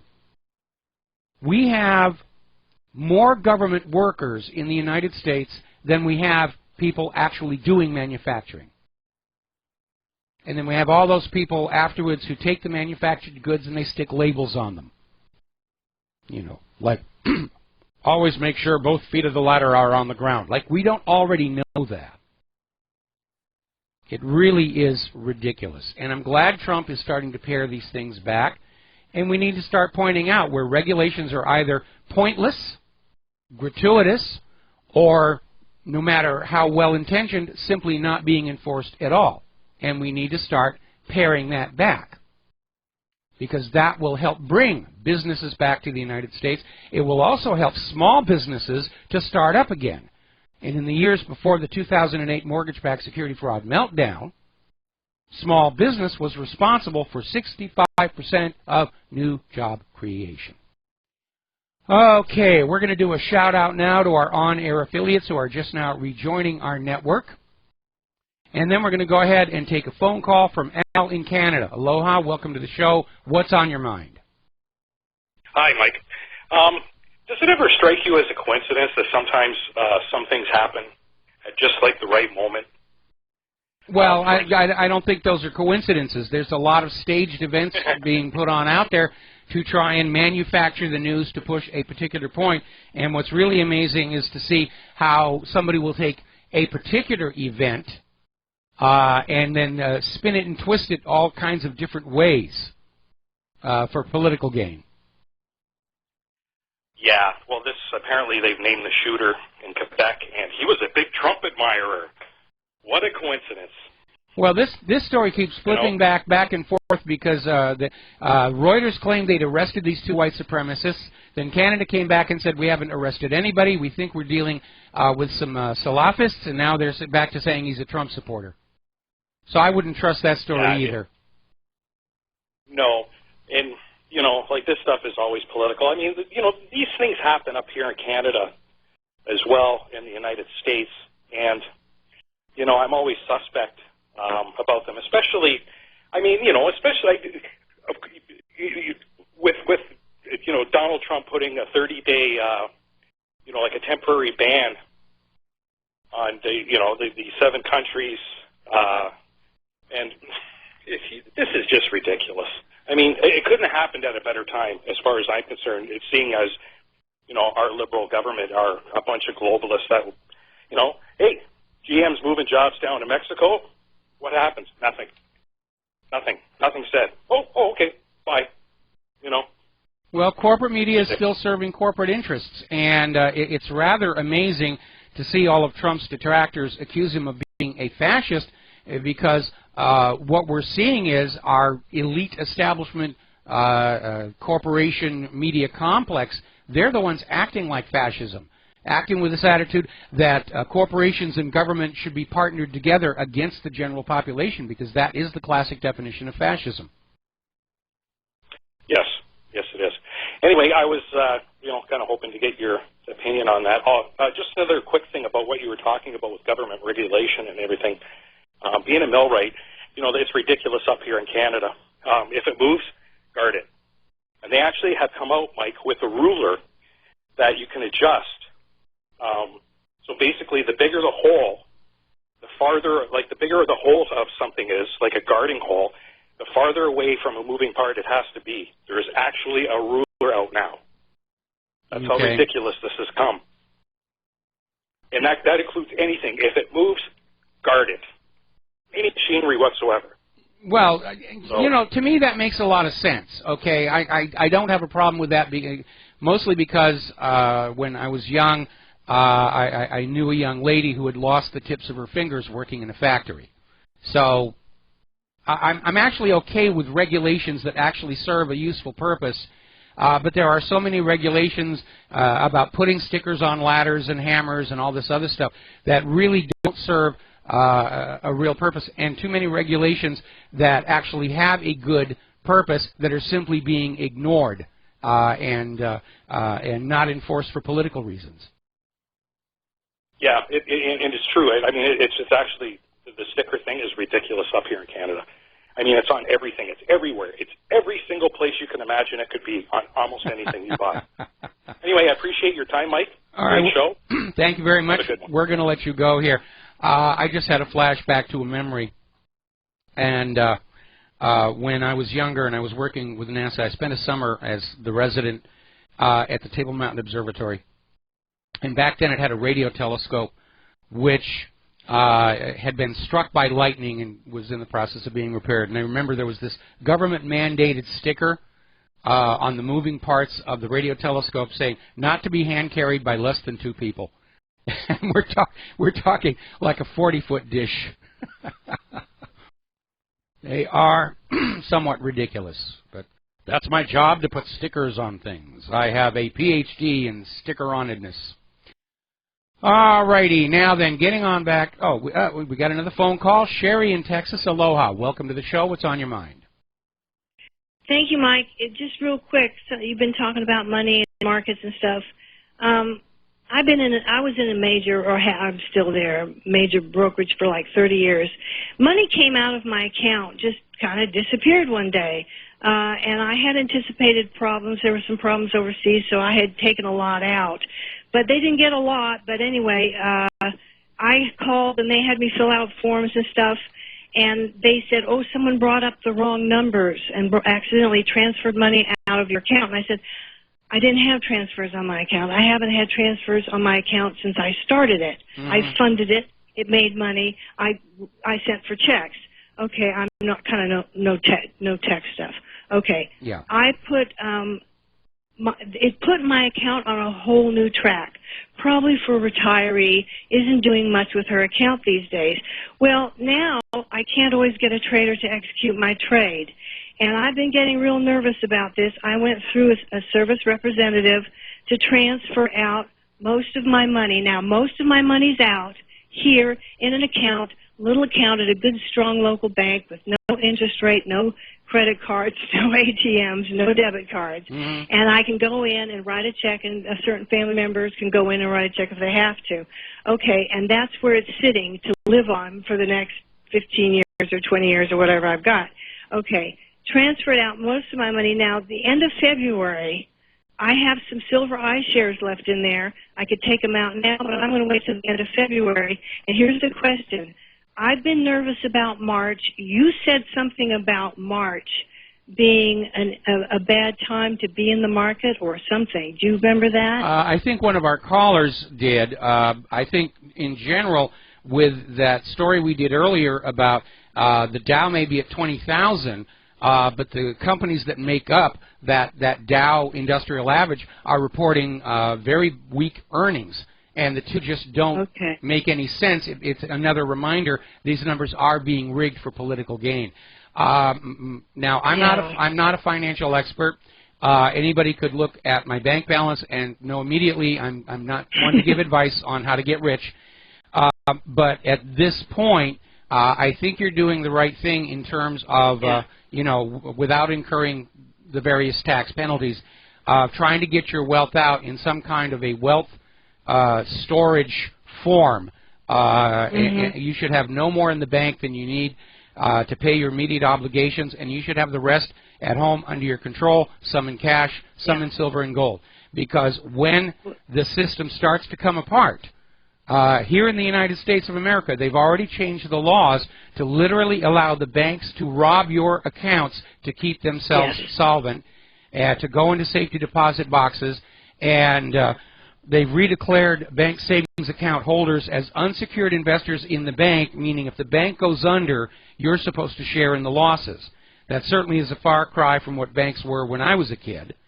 And that's why they're pushing this cashless society, so that you are forced to have your money in the bank, so it's there for the bank to play with if they need. But banks do make mistakes. I've had a couple of my deposits go walkabout, and they weren't able to find where they went. And Claire and I are trying to be as much cash-based as we can, because we had this horrible experience a few Christmases ago where somebody with one of these card readers, these remote no-touch credit card radio receivers, somebody was walking around the mall with a backpack, scarfing up these credit card details. Wow. And you need to understand, in the early days of getting everybody to use credit cards and bank cards and everything, the banks would cover the losses to assure you that this was a trustworthy system for you to use. Well, they don't do that anymore. If you are the victim of fraud, you are the victim of fraud, and you get to, to bear those losses. And of course, my response to that would be, well, I'm going to tear up my ATM card. And now the bankers are coming back saying, well, we're not going to have paper money anymore. You have to use your plastic card, even though it makes you vulnerable to fraud, and you'll have to pay for the fraud. We, the bankers, have decided that you'll be dependent on us for all your financial transactions.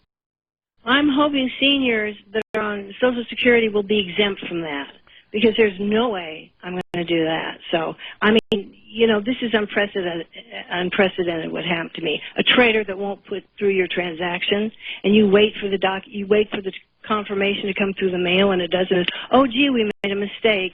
Sorry, you were talking to one of those representatives that just, takes down the information that don't actually. Well, this is weird. So for people who have had this problem, don't rule out the service representative, because they really apologized and got me someone right away that could execute the trade. Well, one of the problems we have throughout the entire financial system is this idea of layering, and it actually began all the way back in 2008 with the mortgage-backed security fraud, where they broke the securitization chain, where the people selling those mortgages were completely unconcerned whether they could ever be paid or not, because their job was to sell the mortgage, and then they would sell, their job was to get the signature on the mortgage.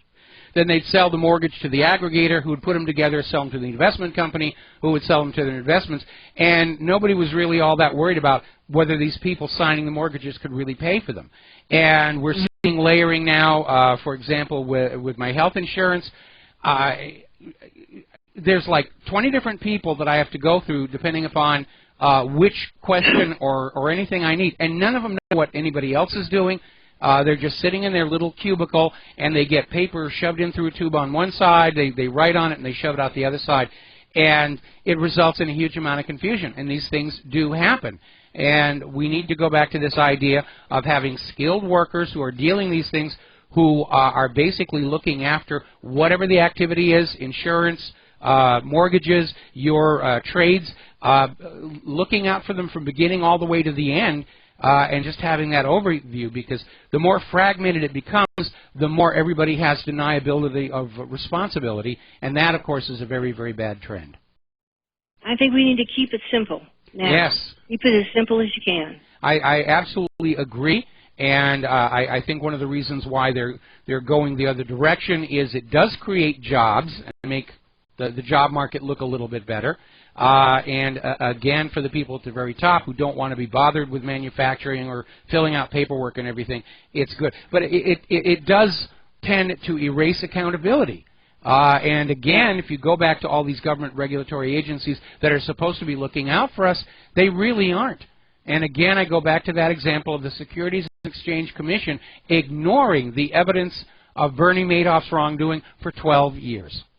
Yeah, that really kind of got me going here to decide to call in and say they're still at it, so watch out. But I can't give advice except that I got a confirmation from someone who said something I thought good, because I was really iffy how far into March I should go, and I still am. I'll just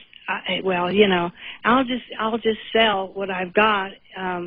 Whatever it is by the end of February, 1st of March, and hope that I bring in a little chunk there at the end and can get it into my account safely.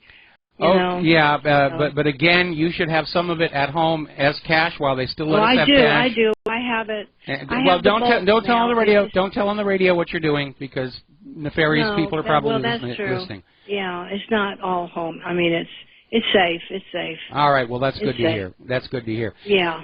We are all going to have to protect ourselves through the coming hard times because the corporations aren't interested in protecting you. They just want to make more money off of you. The government isn't interested in protecting you. They just want to protect their civil service paychecks. And as much as I like what Donald Trump is doing, I don't think he's going to be able to stop this economic upset. And I don't think so either, and and I think Earth changes Sherry, are going to kind of change things. Sherry, I got to let you go. We got to take a break for commercials. We'll be right back. And aloha, America. Welcome back to the show here, and I'd like to make a point here before I get into this next story. Very often we see a lot of people screaming about they need rights, they need protections. Generally what they really mean is they want some kind of a legal advantage over everybody else. And we have been seeing that, well, for example, this caterwauling about what restrooms we're going to be using and so forth and so on, and, you know, where we need to reverse discrimination to cure discrimination, which is nonsense here. So the LGBT community is in an uproar because Donald Trump is going to sign another executive order that's going to roll back Obama's LGBT protections. Now, they weren't really protections.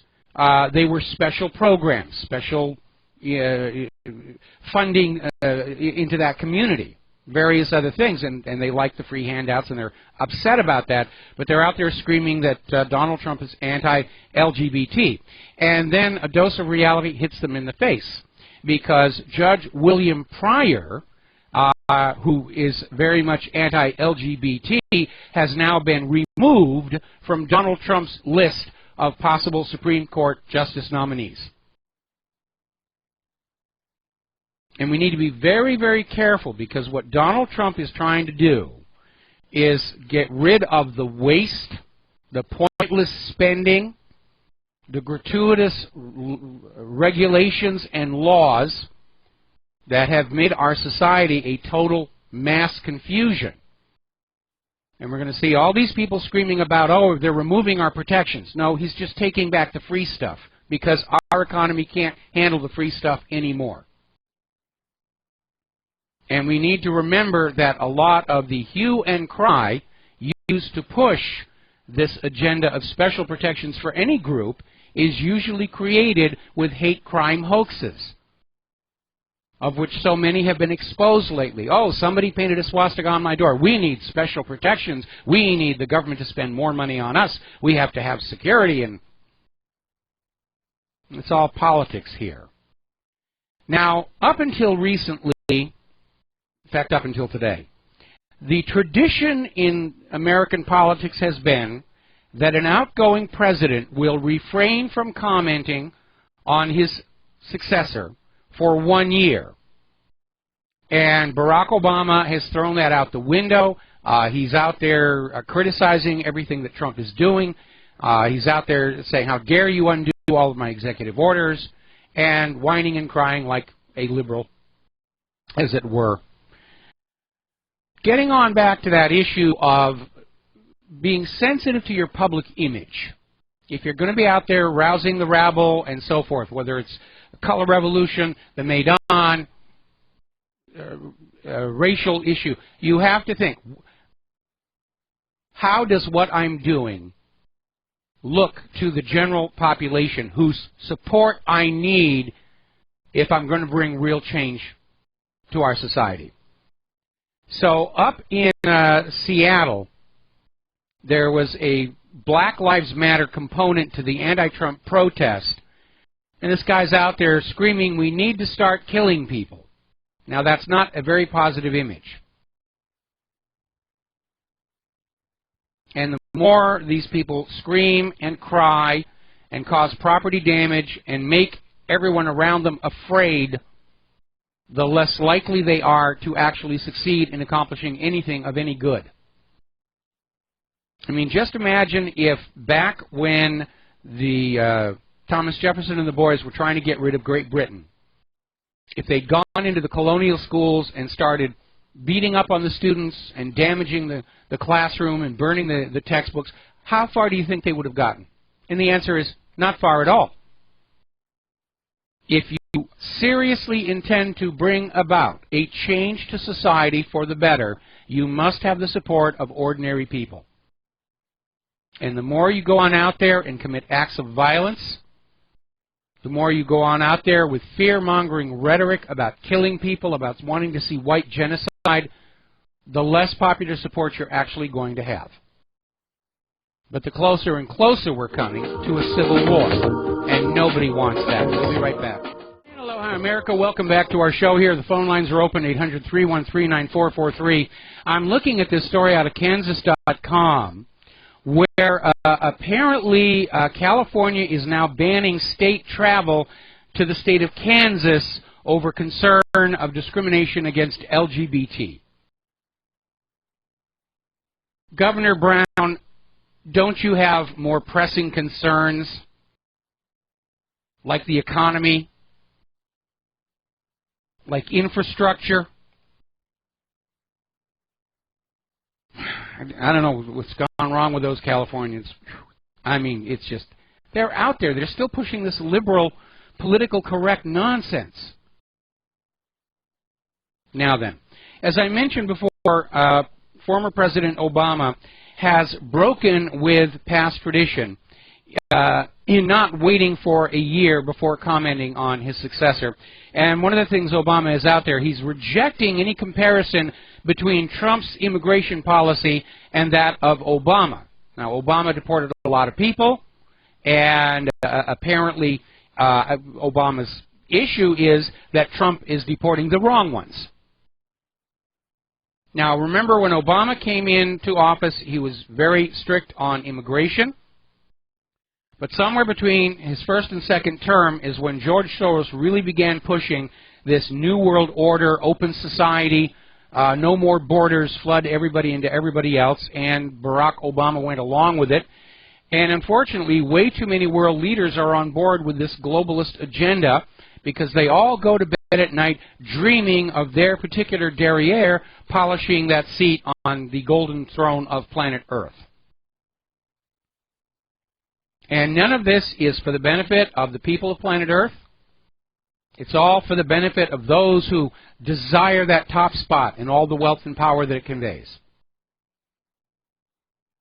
Now, while I would like all the people of planet Earth to get along together peacefully, I'm opposed to any idea of a single global government for a wide variety of reasons.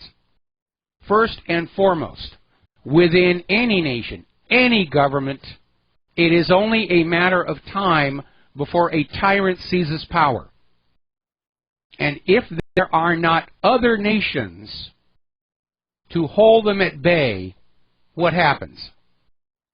Second, national borders serve the same function with planet Earth that fireproof doors do in an office building or watertight hatches do in a ship. They contain a mishap to protect the whole structure.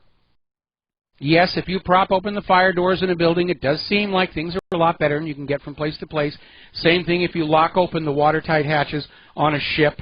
You can get around much faster. Everything looks like it's better until you get that first leak or that first fire, and then the whole structure is destroyed. A big part of the reason why the 2008 mortgage-backed security meltdown was such a problem for Europe's banks was this push toward economic globalism, of linking all the banks together. And because of that global linking is why when one country in Europe gets into trouble, all of the countries of Europe get dragged down with it.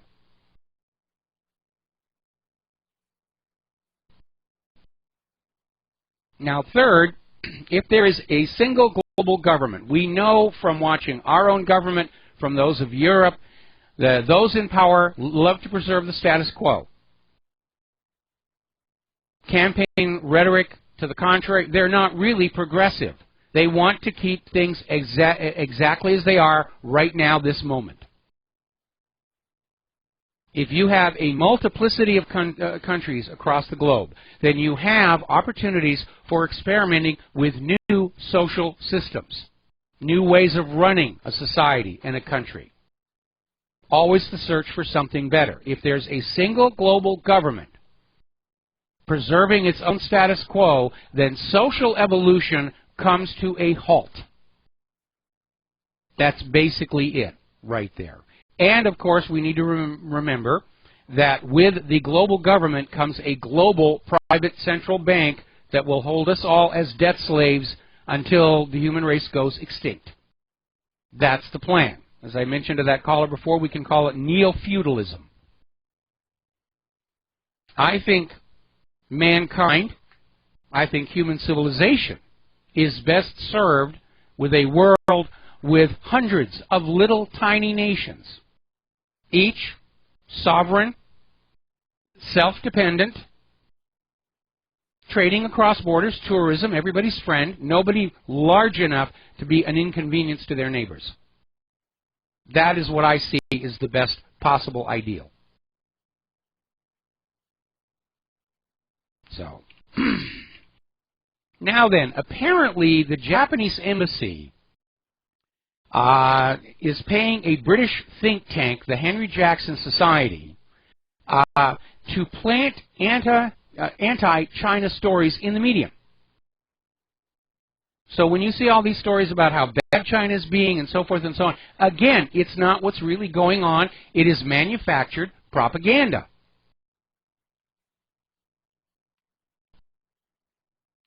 And at some point, I think all of the people of planet Earth are just going to wake up and realize we're always being lied to by government and corporate media. They never, ever tell the truth. There's nothing true on the corporate news media except the weather report and the sports scores, and they're not even all that good on the weather reports because they're pushing the global warming agenda. Now, a while back, I used to have a lot of respect for Rachel Maddow. And lately, though, she's gone so far on board the liberal agenda, she's starting to harm her own credibility. Over at Riv.com, they've got a story asking, is Rachel Maddow becoming a liberal Glenn Beck? Just too extreme, too rigid, and apparently they're criticizing her because she did a 26-minute monologue that spanned 2 segments on her MSNBC program. And apparently she thought she had delivered a heck of a story, but there really wasn't anything of substance to it. Now, we're hearing that NBC has successfully pirated 2 of Fox News' top hosts. And it looks like NBC wants to become the new Fox News. Well, I think it would be better if anybody wants to regain an audience share is to get rid of the known liars and start bringing in new blood that are really going to report on the news. Of course, that is not what the corporate media's business model is. Their business model is they are paid huge amounts of money to be convincing liars.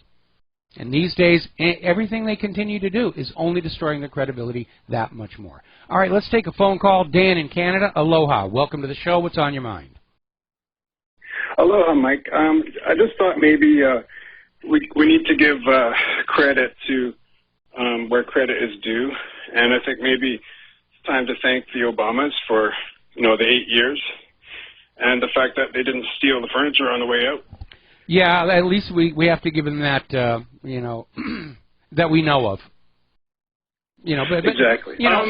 Everybody helps themselves to a few little souvenirs and things, and I know this for a fact because when Richard Nixon stopped being the vice president, he walked off with a few things from the vice presidential mansion because he made a gift of a lamp to my grandmother, and she was so proud it had been in the vice president's mansion and everything. So that kind of stuff happens. Anyways, on a serious note, so I was listening to the CBC here in Canada, our government-funded media, and they're talking about implementing a tax on Canadians to help bail out the failing media, the print media and online media and the radio and television. So I was just wondering what you thought about that. Well, I obviously I don't agree because what they're doing is they're sanctioning and subsidizing mediocrity, and maybe they're trying to aim like a system like they have in Britain, where the BBC is supported by a TV fee every year, which amounts to a tax. But I think it's time to go back to a more realistic business climate where if you're out there and you are constantly caught lying to your audience, you should go out of business and make way for a new media company that is going to be more responsible in its handling of journalism. Yeah, they were citing that it's needed now more than ever because of Trump and all the fake news. And I'm thinking to myself, in Canada, we're going to be paying for our own propaganda.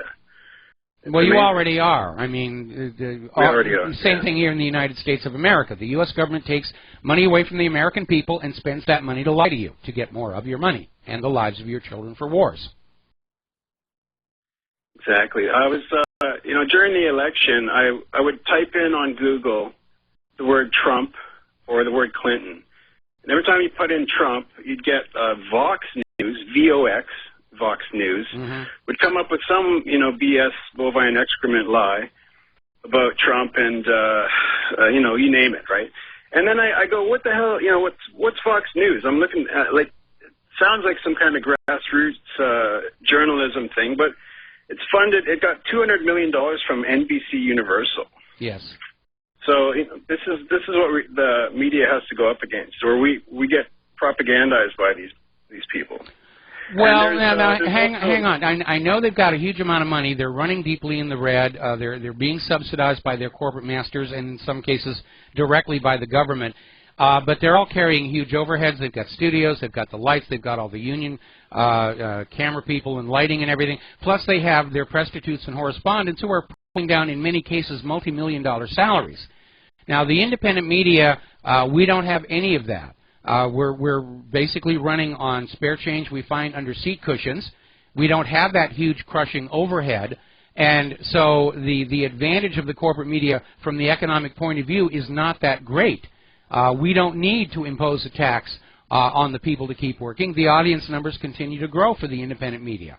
And what CBC is basically admitting is they're losing their audience too from all the lies and propaganda. And their attitude is, well, we don't care if the Canadian viewers don't want to watch us anymore. We're going to force them to pay for us. And I don't think the Canadian people are going to be happy with that. I know. Just on that same note about the independent media, and you're doing a great job, and I hope that you don't have to end up selling your pet dolphin to the tuna company. That's time I changed that. I thought I'd remind your listeners that, if they don't have a PayPal account, they can certainly go to the post office and get a little postal money order and send it off to you. Yes. You do such a great job. Thank you. And anyways, I'll leave you at that. Thanks a lot. All right, thanks an awful lot. We're going to let you go. And let's get into human-caused global warming. Insert ominous music here. If you are in, let's see, I think it's Detroit. Let me take a look here.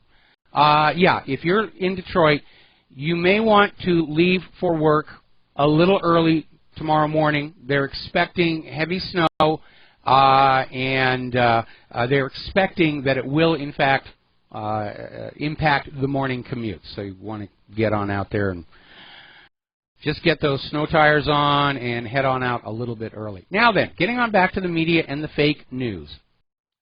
There was a viral fake news story on Monday that declared Ivanka's Jewish in-laws call out President Trump's unconstitutional Muslim ban. And from the headline, it might appear that Jared Kushner's parents had actually criticized President Trump's executive order, suspending the Syrian refugee program and temporarily restricting travel from 7 terror-prone countries. As it turned out, it's classic fake news. It didn't really happen. The corporate media is just making this stuff up and throwing it out as a headline and hoping that you'll read the headline, you'll believe what it says, and you won't take it upon yourself to find out what's really going on. And you have to. You have to take responsibility to keep yourself fully informed, because the corporate media doesn't see that as their job. Their job is to sell you things. A new car, a new candidate, a new policy, a new tax, a new war. Now, over in Great Britain, a little bit of good news. As you know, NatWest had declared they were just going to close Russia Today's British bank accounts just because we don't like Russia Today, and they're pointing out where BBC is lying and how BBC reported on the collapse of World Trade Center Building 7 22 minutes before it happened, and how Russia Today's reported on the pedophilia crisis at the BBC. Well, apparently following a huge public outcry, NatWest has backed down, and Russia Today's British bank accounts will, in fact, remain open. I think this is a very good thing. And we're seeing all kinds of underhanded skullduggery by the establishment trying to keep control of your brains. One of the things that they're starting to do is they're starting to go to all of the net filtering companies and report truth activist websites as being malicious or being filled with porn or being this or that. And unfortunately, tragically, these net filtering companies will add our websites to their filter list without actually checking to see if we contain whatever it is we're being accused of containing. And so I think everybody needs to learn how to use what's called a proxy, which is a web page you can go to, which will then redirect you to a web page like WhatReallyHappened.com and allow you to see it without the filtering blacking it out. But the other side does love to play dirty. I mean, just look at all the attacks on my server during the program today. These are not people who believe in open discussion, freedom of speech, fair play, morality, truth, or honesty, or ethics. Their entire morality is we have to get what we want to get, and that's a natural law. And anything that we do is acceptable behavior. And again, that's part of the mindset of a cult following. And I don't know if you're following Lee Remini's program on the Scientologists, but all of these people are in there doing what they do, absolutely convinced that no matter how badly they behave today, in the long run, it will make planet Earth wonderful. And the liberals have that exact same mindset. It's okay to riot. It's okay to attack people with a metal pole, because in the long run, we're going to bring about this wonderful utopian new age of liberalism. That's why I'm starting to call them the Church of the Liberalologists. So, anyway. All right, we're coming up here on a commercial break. We're going to have some commercials. Back with the last segment of our program after these few words. Actually, we're at the last segment of our program today, so I'm probably not going to be able to take any more phone calls here. Looking around the news here, we're already starting to see polls coming on out about Donald Trump's immigration, and it turns out, to nobody's surprise, the majority of Americans support it. They've had it with illegal immigrants taking our jobs. They've had it with all the problems being brought in with the refugees, and they're not listening to the liberal snowflakes anymore. They just want their lives back as they once were. And the closest poll I saw was 48% favoring Trump, 41% opposed. The poll that we ran at WhatReallyHappened.com, 88% of respondents support Trump's immigration ban. 12% said no. That's where those numbers are lining up here. And again, it is not targeted on Muslims, no matter what the corporate media says. Donald Trump, the executive order doesn't even say Muslim anywhere in it. Trump has placed a temporary travel ban from nations that are known to be hotbeds of terrorism, nations that do not like the United States of America, because the United States has been bombing or drone striking or regime changing them for years now. And this is a common sense way to protect us from further terror attacks. It's got nothing to do with religion, has nothing to do with race. All right, looks like we got one more phone call. We're going to go ahead and take Dino in Chile. Aloha. Welcome to the show. What's on your mind? Aloha, my brother. We have been listening to you, my friend and I, since the beginning of your career, and we go to your website all the time and update our information. So we've been longtime supporters. I lived in Schofield Barracks during the late 1980s, so I love Hawaii, and I miss it. Well, one question. Yes. Sorry, I just want to get the question out, and then we can be done for time. Trump, seems like everything's going good. I'm real supportive. You know, I think I'm cautious, but my big question is, what about his relationship with Larry Silverstein? I kind of was researching that last night, and I sort of got disappointed. What do you think? Well, you know, Donald Trump was based in New York. He's a businessman in New York. So is Larry Silverstein. It would be much more bizarre if they had never crossed paths before.